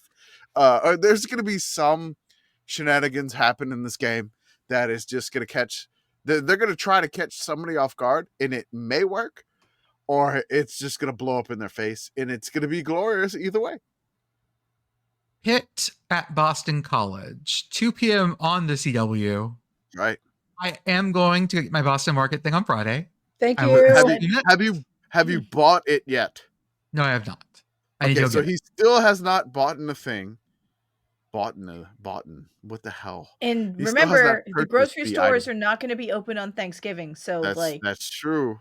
That'll be Friday. Really early. So you're going to go get something on Friday to do the Boston Market thing. I think he's hoping for a Black Friday deal. Yeah, extra 30 cents off. Discount Boston Market. Oh, it's no. the Boston Market party. No. No? Okay. The Boston Market battle. What are we going to call this game? Yeah, we need a name for this. This game doesn't need a name. It does. Does it? Yes. It's not significant enough to have a name. I was thinking about this a little bit, and since Boston College is the Golden Eagles, I was thinking about the moment in the 40s when the Steelers and the Philadelphia Eagles merged briefly and made the Steagles because of wartime and all of that. Yeah. And so I think this should be the Peagles. Okay. Okay. There are some names suggestions in the show notes, Jordan, if you want to read those. I don't know. Peagle's stuck? Yeah, I don't know that any of them. Some of them are pretty good. I don't know that any of them are as funny as Peagles. No, it's not. I do like the Fenway Sports Group City Fight. That one's good. I like that one. It's got layers. The Delta Direct Flight Derby, very good as well. Nice. This was an AFC Championship game at some point, Bull. It was. But now it's the Peagles. Now it's the Peagles. Oh, hey, you're going to go to the Peagles game. I'm trying to think how you'd spell it so it doesn't look like Piggles. Peagles. Yeah, Okay. That's what it looks like. Yeah. Peagles. Oh, sorry. Yeah, Peagles. I'm the one that doesn't fucking understand things. Peagles. If I told you that Peagles was a Connecticut grocery store chain, would you believe it? Yep. Going down to the giant Peagles. Giant Peagle. I just think about the Connecticut grocery store chain that lives rent free in my head is Big Y. Yeah. Why? Indeed, Big Y. Because they like you. Because they like Yale. But one of my favorite rivalry games might be a massacre this year. Purdue at Indiana. I have a song for us. Okay. This might be a more of a dirge for Purdue. Here we go. Old Oaken Bucket. Yes. Oh, we have a video. Oaken Bucket, the iron-bound bucket, the most covered bucket that hung in the well. It is the Old Oaken Bucket. I really like that arrangement. Yeah, that's nice. There's like a Bing Crosby jazz version too. Oh, jazz bucket. Purdue leads this series 77-42-6. Yeah. Feels weird. I know Indiana is Indiana, right? But Purdue is also Purdue. And I'm a little surprised. I'm Yeah. a little surprised that Purdue like- leads like this series Purdue, by like- this much. Owns the crap out of this rivalry. Yeah, it's very surprising that they have like over 30 game edge in this series, It's which so is much. it's incredible. Now Purdue's been, Purdue, but like Indiana has been like Indiana, and you kind of feel like this is the year where, like, can Indiana do that? Like, hey, I know we've been, If like- they trip on their dicks at this point, yeah, Indiana, I'm gonna Oh. Indiana. yeah. You look at me. You look at me, Indiana. I Don't mean, you do this. No, I can't that's, deal with this. that's what I've it's had a going to bad take to year. put South Carolina in the playoff. If I've had this a was bad year. You're Oh. not doing this to me. if this was in West Lafayette, My I'd heart be a rate lot. just went up. If this was in West Lafayette, I would be much more worried. But Mhm. it's at home in Bloomington. You kind of feel like They've been they've packing that place. been packing that place, and you kind of feel like they had their off game against Ohio State. Mhm. And can they bounce back? But like Purdue is not really scared of anybody except maybe like Illinois. And I would say they kind of scared. They probably should have beat Northwestern, maybe. And they scared maybe Michigan State last week, but that's about it all year. That's yeah. So of course, nothing going through. Hello? No, I don't hear anything. Oh, of course. Oh, because I didn't share it. Sorry. Oh, this is like I was wondering what was going on. No, there. I There was was listening to silence. music. I was super happy. Fuck it. Cut that I silence. mean, and now your I can moment put of an ad zen. in if you want. God damn it. Friday night. Before the we get hero completely game. off it, Oh, sorry, I did post the annual reading of the Old Oaken Bucket as revised by the Board of Health in the podcast chat. Yes. Oh God. Okay. The Heroes game. Nebraska at Iowa, 6:30 NBC on Friday. Okay. So So this Oh, is a okay. layer of starch in your stomach.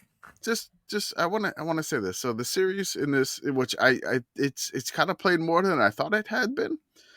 Nebraska leads the series 30-21-3. The only thing now with the Heroes game, I know it's supposed to be like military themed.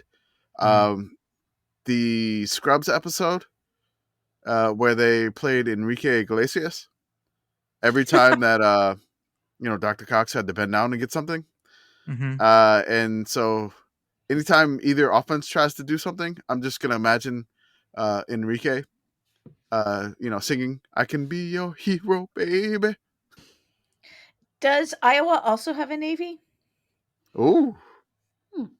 Does Iowa have a Navy? Google search now. Iowa. When you start talking about Navy. Enrique Iglesias songs, I was like, I hope you're not leading this to like tonight. I'm fucking you. Like, please don't do that. Jesus Christ. Iowa Navy. I think Googling there should be a college football rivalry based on that song. Googling Iowa Navy just gives you results like, why is the USS Iowa so famous? What happened to the USS Iowa? So we're going to go with no, there is not an Iowa Navy. Yet. They called that song "Tonight I'm Loving You." Yes, I remember the radio edit of this song. Oh yeah, no, the original's "Tonight I'm Fucking You." Wasn't Ludacris on there as well? Pitbull was on the remix. Once again, it's a Pitbull podcast, people. I mean, I'm saying that's what we need for some rivalry games right there. Duke at Wake, 11 a.m. ACC Network. Is this a rivalry? They've played it 103 times. This is another one where you think Duke and Wake Forest, like Iowa, K-State level, I would say Purdue, Indiana level. You don't expect one of these teams to have this much dominance over the other, but they kind of do. Duke is I just kind playing of- the edge out. Yeah, I kind of would expect Duke to have the edge like this. Yeah, Really? Duke Okay. Duke is historically not great at football, but they're not Wake Forest historically bad. They don't have a Steely Dan song about how much they suck at football. We should all be so lucky. We really should. The Demon Deacon Blues? Is that Yeah, what you're Deacon trying to say? Blues. Yes. Yes. It's about Wake Forest football? Yes. Okay. What? I believe it got that name in reference to Wake Forest football. Please hold. Oh, it's not coming up on Wikipedia. I'm worried now. While she's doing that, how about Navy at East Carolina Friday at 11 a.m.? This is, yes, Pitt Girl? The song was largely written at Don Fagen's house in Malibu and was prompted by his observation that, quote, if a college football team like the University of Alabama could have a grandiose name like the Crimson Tide, the nerds and losers should be entitled to a grandiose name too. Tell me that's not about Wake Forest. Okay. I like it. Navy East Carolina. This Navy leads this series 9-2. Sure. You would have thought the Navy would have spent more time fighting piracy than that. No, but the Navy had trouble with like New Orleans-based pirates, but maybe not, North Carolina-based pirates. Shout out to Gene McPhee. Caribbean-based pirates, but okay. I want to say that in the Cajun man voice. Y'all been saying implications all day, and I've been fighting the Cajun man voice, and implications. Implications. And I'm trying to avoid the Cajun man voice, but I'm struggling now. And then you said Caribbean. I just want to say that Cajun man voice, but Caribbean.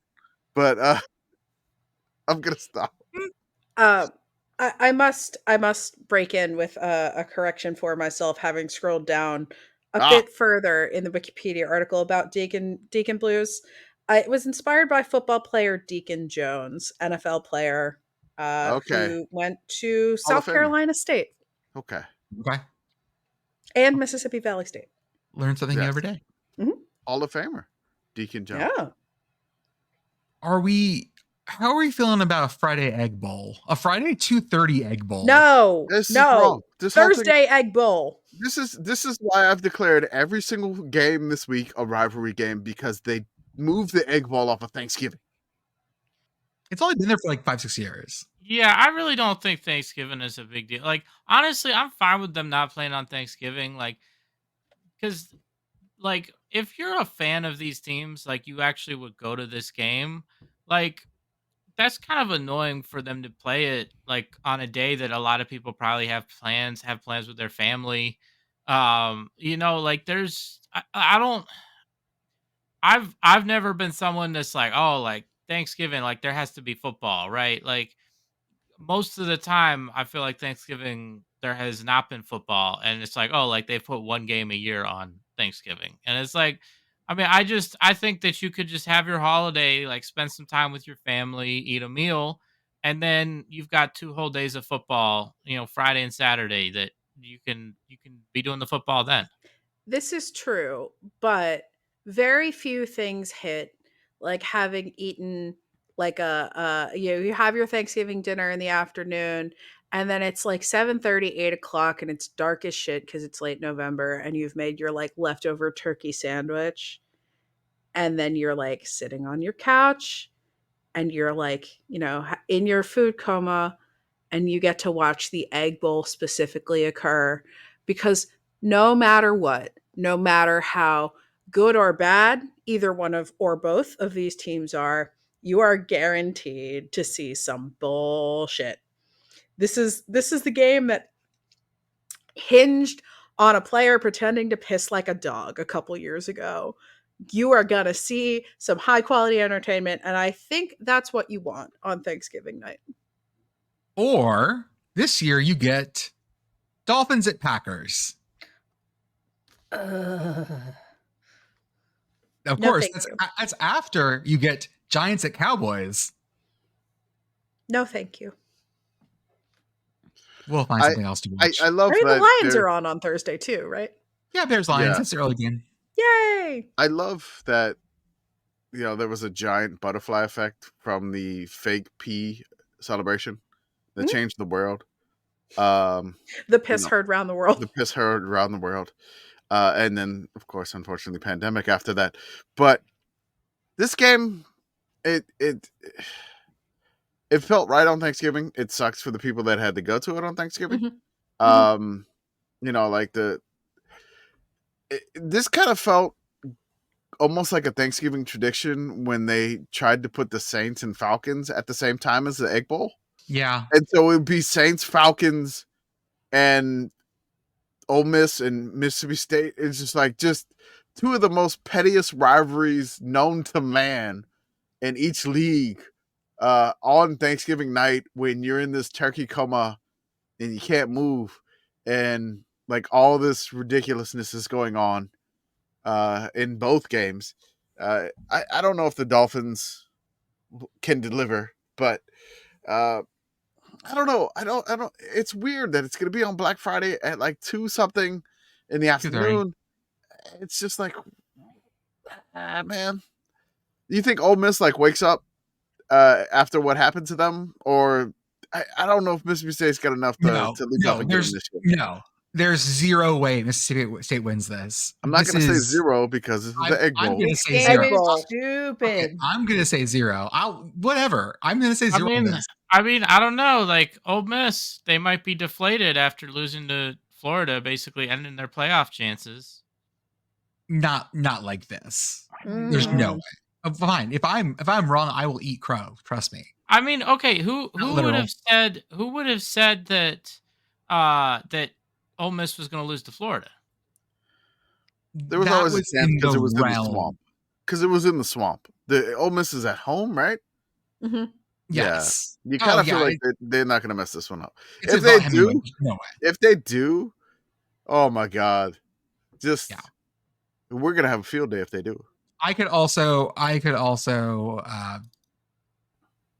don't know, win $1 million. It ain't going to happen. Sure. The Land of Lincoln trophy. Hat. Illinois at Northwestern. Illinois. Oh, this is closer than I thought. Illinois leads this series 57-55-5. That's a lot of 5s. Ooh. That's way closer than I would have guessed. Yeah, I would have guessed Illinois owns this series. When I looked this up on Winsipedia, and Winsipedia had a great thread of all the rivalry games this week, and I looked this up and I was like, holy shit, this is really close, because like Northwestern was like god awful for like so many years. After Pappy left. There were so many seasons where in like the 70s and 80s, like Dennis Green won Coach of the Year, and Northwestern was 3-8. It's just like it was. So to see this rivalry this close is very surprising. Shit. Yeah. We have clean old-fashioned hate Friday night 6:30. Yeah, okay. Georgia Tech at Georgia. You kind of feel like Georgia Tech has a puncher's chance in this game. No, like it's not. Yes. It's not like I don't want to even. It's not like into the world. It's not like a great chance, but it's like you're watching a fight. You're watching a prize fight, like a boxing fight. And if like this one fighter who's an underdog can land a punch and like gets a knockout, and you feel like Georgia Tech has that in them this year, they have 100%. That in them, but like, can they land it against their hated rival who knows that they're trying to throw this punch? Run the ball, GT. Yeah. Run the ball. I mean, they do that against Georgia, though. Yeah, well, here's the best thing. They don't just have some film on how to beat Georgia. They don't just have one way. They have combinations here. So they can look at that and go, oh, there's a weakness to attack, not, oh, shit, that team got lucky. Mm-hmm. I feel like Georgia Tech, this is probably, when's the last time Georgia Tech beat Georgia? Do we know off top? Recently. Yeah, relatively recently. Are you sure? Within the last 5 years, for sure. Did they beat them with Kirby? I don't think they've beaten Kirby. Winsipedia. Head-to-head records. Georgia Tech. And Georgia. Sickos Committee, Google's thing. Okay, it's been longer. 2016. Okay. Oh God, that was don't remind me how long ago that was. Paul Johnson, right? So that was when the number one movie was The Accountant. Yes. And the accountant's coming back. You know what those years are like? Hey, the accountant's coming back. Hey, Nebraska, you haven't beaten, you haven't been to a bowl in the length of time it's taking Georgia Tech to beat Georgia. Again, Brent Key holds the key to all the Excel spreadsheets. Can he do it? No, I'm sorry. Arthur has ruined me in that now this is the only way I know to tell time.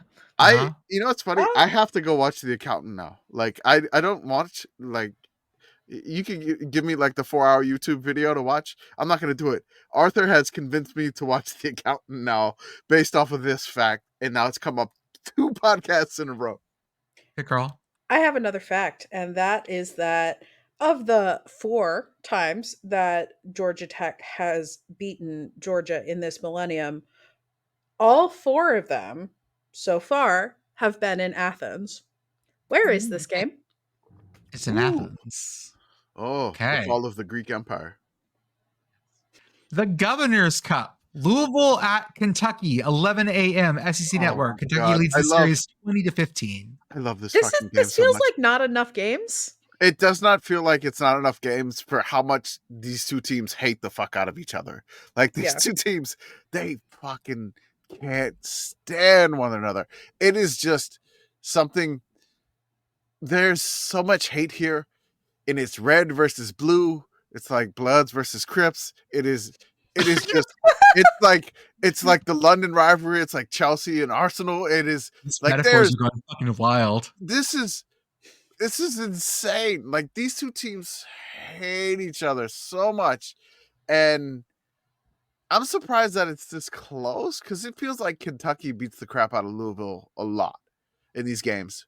But I guess they've only played a handful of times though. Like, it's wild. I don't know what it is, but these 2 teams hate each other. I love that we have a lot of followers on both sides of this. Yeah, and both people that listen to the podcast, where the team that's having the better season, normally the team that's having the worst season, like, just rises up and beats their ass, beats the other team's ass, like, unexpectedly. And can that happen this year? Can, like, Mark Stoops, like, do that to Louisville again this year? Because he did it last year. That was a very different, very, very different Kentucky team. Kentucky has won like the last 4 or 5 in a row. Oh, that's right. They're on a heater, sort of asterisk. So like Stoops has the birds with teeth number at this point, it seems. But can Brian Brom, or is it Jeff Brom? Sorry, can Jeff Brom break this? I don't know why I did Brian Brom. I got my Broms confused. I don't know. We have, of course, the battle on the Bayou, 11 a.m. Mm-hmm. The Raging Cajuns at Louisiana Monroe.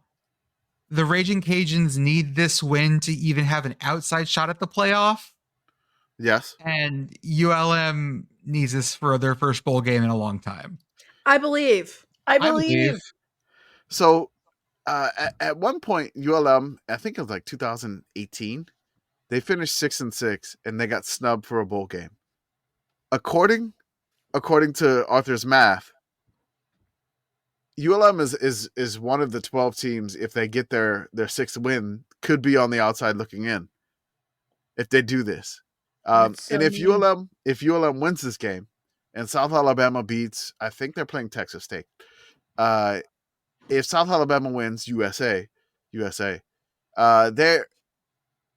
they go to the Sun Belt title game against whoever wins the East, which is, I think, in the driver's seat is Marshall at this time. Marshall, yes. So if ULM wins this game and they go 6-6 and they don't make a bowl game, like, that's like maximum frustration for me as a ULM fan. Oh, 100%. Compared to starting 5-1 and finishing 5-7 against your harder back half of the schedule.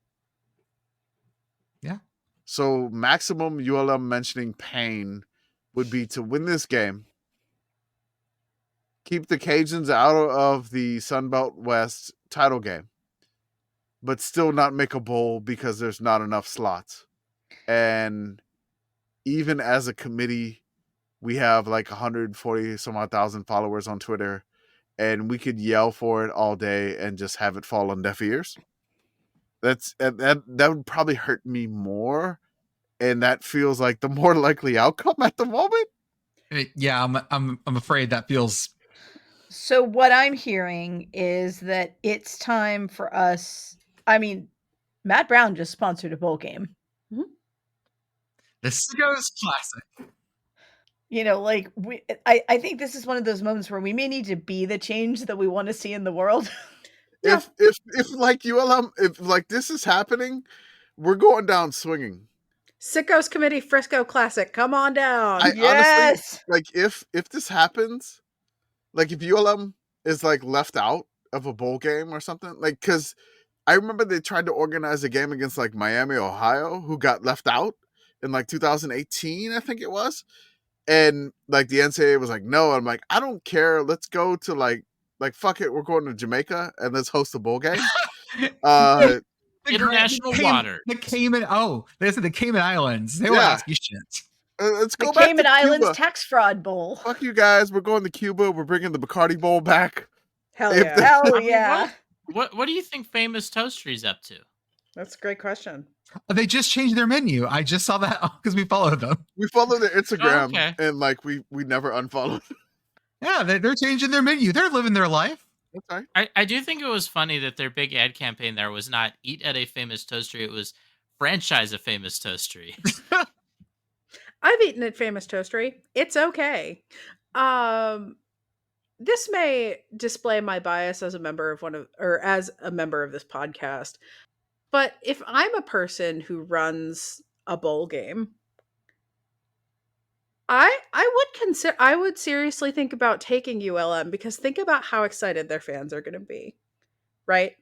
And like, especially if it's a Southern bowl game, right? And I know there aren't that many ULM fans, and I know all of this, but like, do you want a team that is perennially 6-6 and going, oh fuck, we got to go to Birmingham again, or do you want a team that's excited to be there?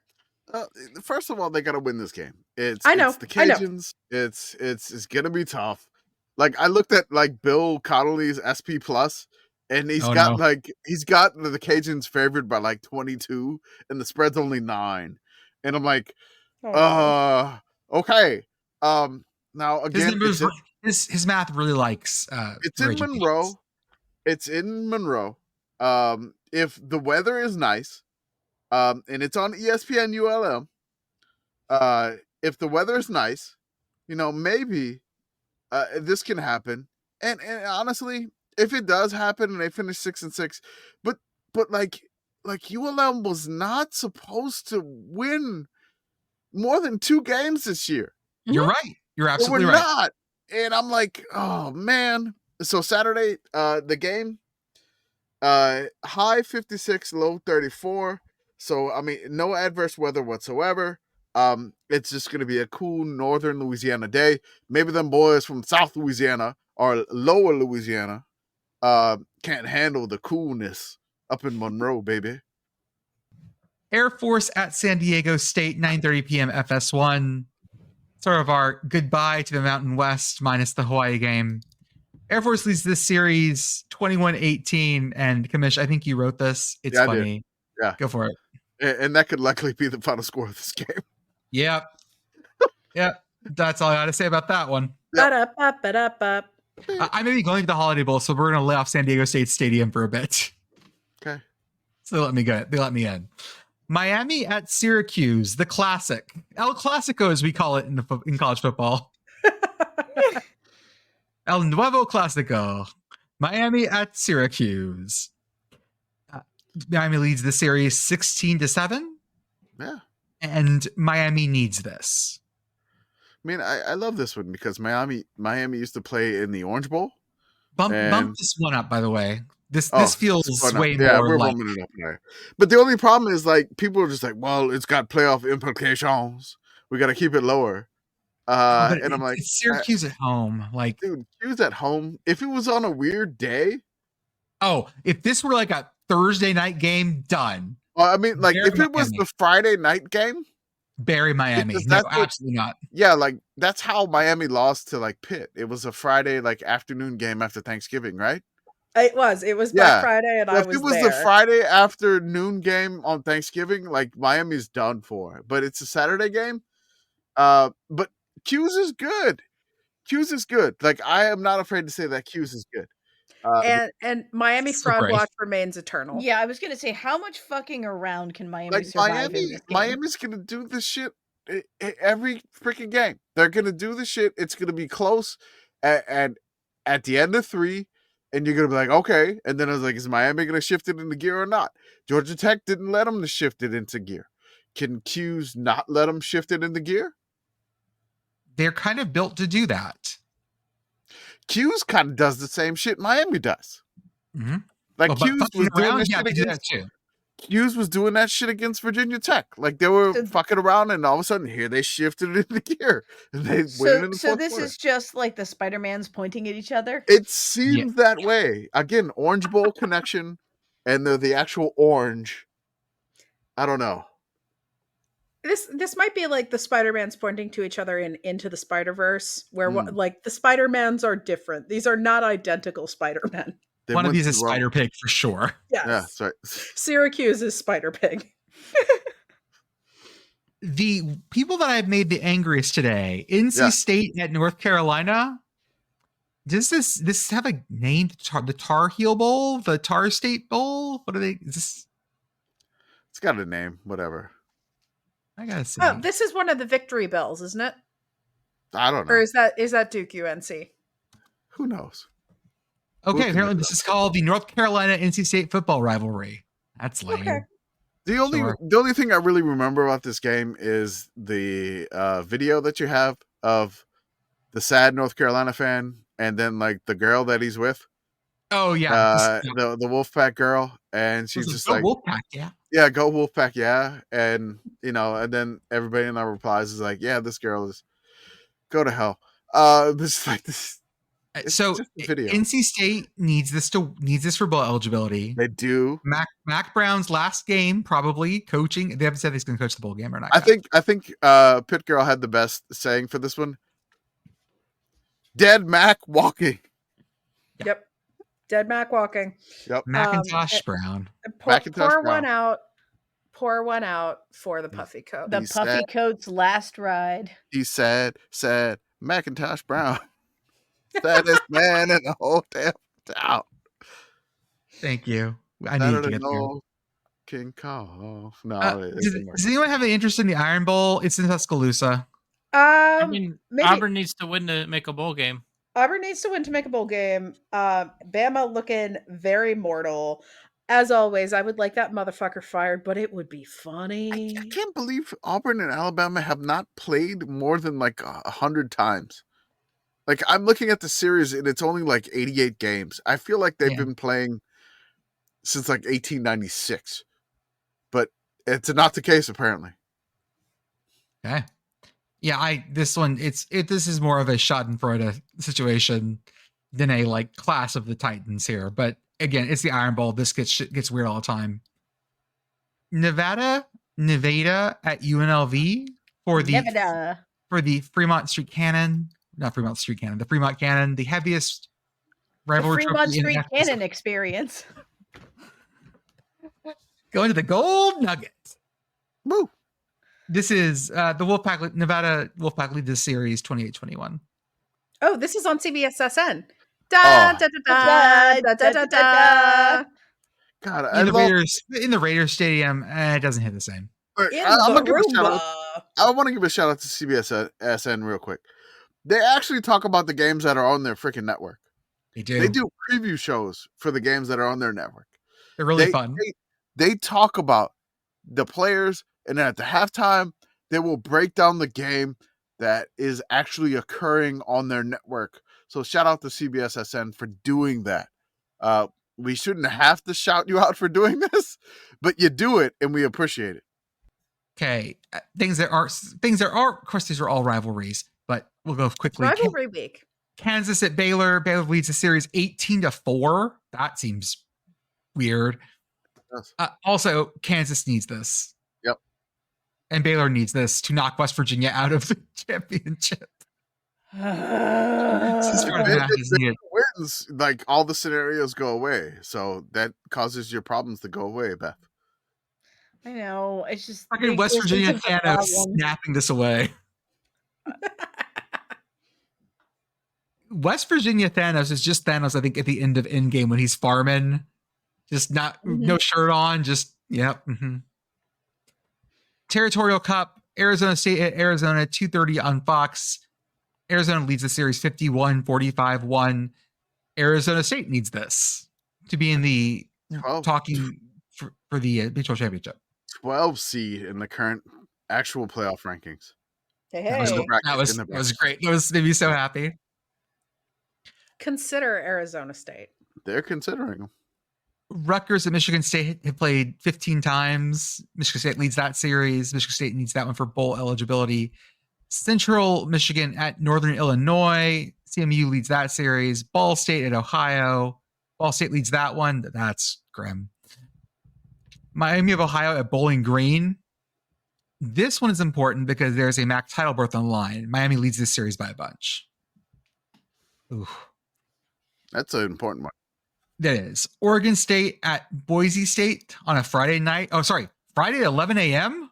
Oh, God. Yeah. That's a 10 local? Oh. Ew. Wait. Or is that 9 local? No, Idaho's in Boise. That's going to be Mountain Boise's time. in Mountain Time Zone. Okay. That's 10 local. Ew. No thanks. Ew. I got to make sure that's correct. That's so gross. No, Yeah. it is. It is big noon Friday. Big 10 a.m. turkey hangover Friday. Oh my God. Blue turf at 10 a.m. in the morning. Ashton Jeanty's going to be so slow and just, I'm so full of turkey. I can't do this. Too many mashed potatoes. Look, Ashton Jeanty, he's trailing Florida State by 6 points. He's got to make that up this week. That's right. It does. I think the Beavs need this for bowl eligibility. Yeah, they're 5-6. They do. Yeah. They do. Sam Houston, 2:30 on Friday on CBS Sports Network from fucking Huntsville, Texas. Great choice. Whoever wins this one, I believe, gets into the Conference USA title game opposite Jacksonville State. I like that the notes say CUSA national title game. Well, that's what Jordan said last game. He was just like, we gotta, they gotta get ready for the Conference USA national title game. And I'm like, whoever wins gets in the CUSA national title game. The Flames lead this series 1-0. I mean, it is Conference USA. Like USA, that's a country. Mm-hmm. Championship. They didn't have American and national divisions. Was a crime. They don't have divisions anymore. When they did. Texas State at South Alabama. Texas State leads this series 5-4. This is a Friday nooner as well. Friday 2:30er. Oh man, these are on at the same time? Lame. Okay, I like this because now this gives if Texas State beats South Al, this gives like relaxation to the Cajuns the next day.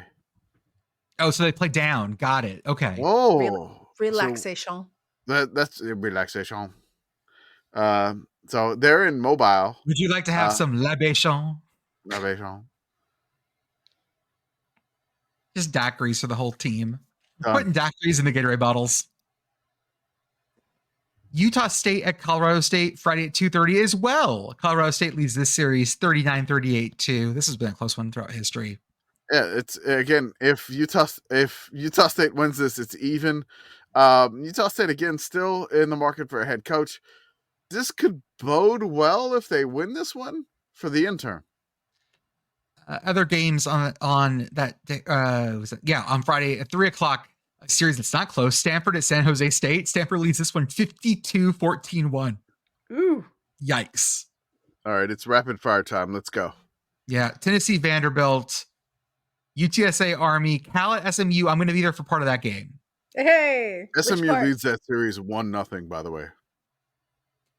Fresno State, UCLA, Old Dominion at Arkansas State, South Florida at Rice, Southern Miss at Troy. This one's sort of a series. Southern Miss loses 8-5. TCU at Cincy. Cincinnati Cincinnati needs this one. Cincinnati needs to win that one for the bowl eligibility. Is TCU still factoring into the Big 12, right? Yes. I think everybody is. No, it's just I think they're just on the outside. they're on the outside. They're not involved. UAB at Charlotte, Oklahoma State at Colorado. This one's been played a bit. 26-20-1. Colorado needs this one to stay in the hunt.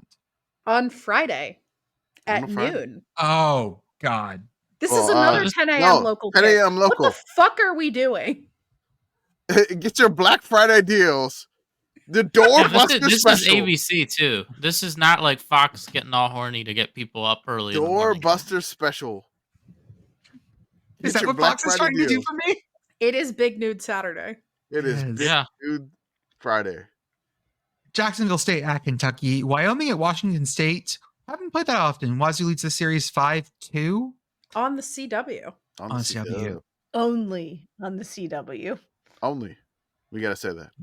Washington at Oregon, a classic. Huskies lead the series 63-48-5. That game, like, Ducks fans are going to be nervous until the final whistle blows. The recent, like, if you just look at the recent, like, the Winsipedia, it is, like, very consistent over the past few years. It's always like Washington by 3. That's what it's always been. So until the clock hits 0, man, Oregon fans are going to be sweating this. Lanning's revenge. Marshall needs to beat James Madison, I believe, to be in the Sun Belt To seal East. Yeah. Okay. Houston, BYU, App State at Georgia Southern. I forget what they call this. They call this like clean hate. No, something else. This is a big rivalry, and App State needs it for bowl eligibility. Coastal Carolina at Georgia State, FAU at Tulsa, Kennesaw State at Louisiana Tech. This is not a rivalry, but it is the first meeting of this rivalry. First step in the rivalry process. That's Yeah, I true. mean, how long has Kennesaw even had a football team? Like, I'm not surprised that A decade. teams never played. So the App State and Georgia Southern is called Deeper Than Hate. It's very good. How deep is your hate? Is your hate? Mitsu at FIU. Mitsu leads that series 14-5. Texas at Temple, finishing with a holiday in Philly. North Texas at Temple. North Texas, my bad. listener. North Texas needs this for bowl eligibility. Oh God. Oh no. Oh, fuck. The North Texas fans, every time North Texas does something stupid, they're always like, please don't post sad Scrappy. Please don't. Please don't. I mean, Sad Scrappy and Hooter really seem like they could be friends. This is the sad bird bowl. It just is. Michigan at Ohio State, don't bother with us. I mean, it could be funny if it goes the way that it's gone the past few years. You know what's funny? Like this is This like would be the funniest version of that. And the Yeah, it first would be. time 2 years ago was really funny. I'm gonna The say snow one, this. that was a snow one, wasn't it? That Yeah. was the snow one. I'm gonna say that it's in Columbus, but like if Michigan can pull this off because they found their juju against Northwestern last week, No. I refuse to even entertain this. and like I've been seeing like articles coming out like Ohio State's the best defense in FBS, and I'm like, now it's just setting up to be more and more funny if Michigan wins this without a quarterback. Michigan wins 3-2. Book it. Yes. Yeah. 6-3 feels like If Michigan wins this like 7-6, oh yeah. is Ryan Day fired? Yes. I'm less concerned less about his job, more about his life. He might not get fired. He may wish he were fired.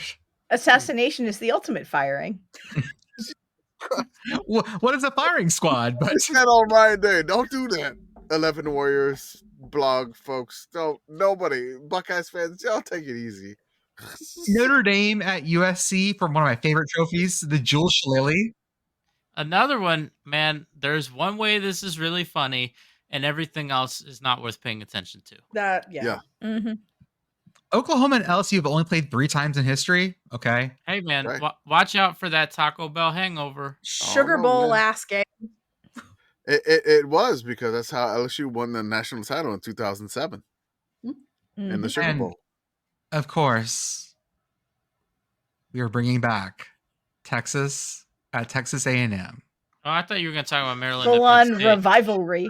Oh, I'm just going to cut the episode right here.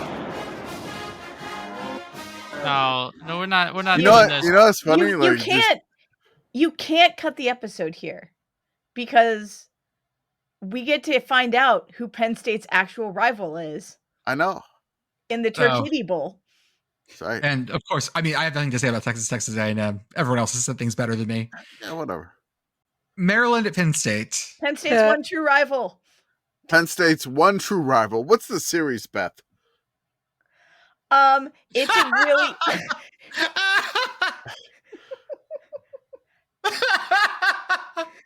I was ready for that. I was like, I had to throw it in there. I was like, what is this I series? was ready for that. Someone say it, please. Penn State leads this series 43-3-1, but you know, anything can happen. It really is the Big Ten's bedlam. I Yep, was you ready got for it. that. This series is like the turtle on his back. He's just flailing. It's just the turtle on the back. Testudo has just been on its back. It's not gonna happen, but it would be so funny. Oh, it'd be so funny. No, It there's would apparently be. there's no It's not way. gonna happen. But it would be funny. It would be funny. The West Virginia parlay has a better shot of hitting. It seems That is way. probably true. Yeah, I wonder what it would pay if you put $1 on Maryland. Oh God, I don't even know. Degenerate listeners, I would love to know. Oh, And quickly, our FCS first round is all this weekend. Central Connecticut at number 10, Rhode Island. Number 12, Illinois State at Southeastern Missouri. UT Martin at number 16, New Hampshire. Eastern Kentucky at number 11, Villanova. By the way, you'll notice that it's number 12, Illinois State at Southeastern Missouri, because Illinois State can't host the game because they have a high school football game there. Lehigh at number 9, Richmond, Northern Arizona at versus number 15, Abilene Christian. Drake at number 13, Tarleton State, and Tennessee State at number 14, Montana at 8:15 on ESPN2. Hell yeah. 9:15. Oh, Central. Sorry, you're right. Yeah, 8:15 local. So 9:15. So that's gonna be one of our late night games that's gonna be going on. Big Sky Banger. It is 4 hours for me to drive to Abilene to catch NAU and Abilene Christian, and that's reasonable. Is it closer to Stephenville? For me, You can go to Charleston State. I think Abilene's closer. I'd rather see like NAU. Oh, your Lumberjacks. Sorry, I forgot. Yeah, my Lumberjacks, to see if they can keep their winning streak going. But if I show up, does that ruin it? I mean, Jordan saw Pitt once, and then they won for a while, and then he saw them again, and now he has to eat Boston Market. Okay, so I probably shouldn't go. It's more important to me that we make sure that our friends at Lehigh understand that if they don't throw their goalposts off that bridge after every single game, it's bad luck, and their season will probably end. Yeah, you got to walk the goalpost home from Richmond. Mm-hmm. It's important. Okay.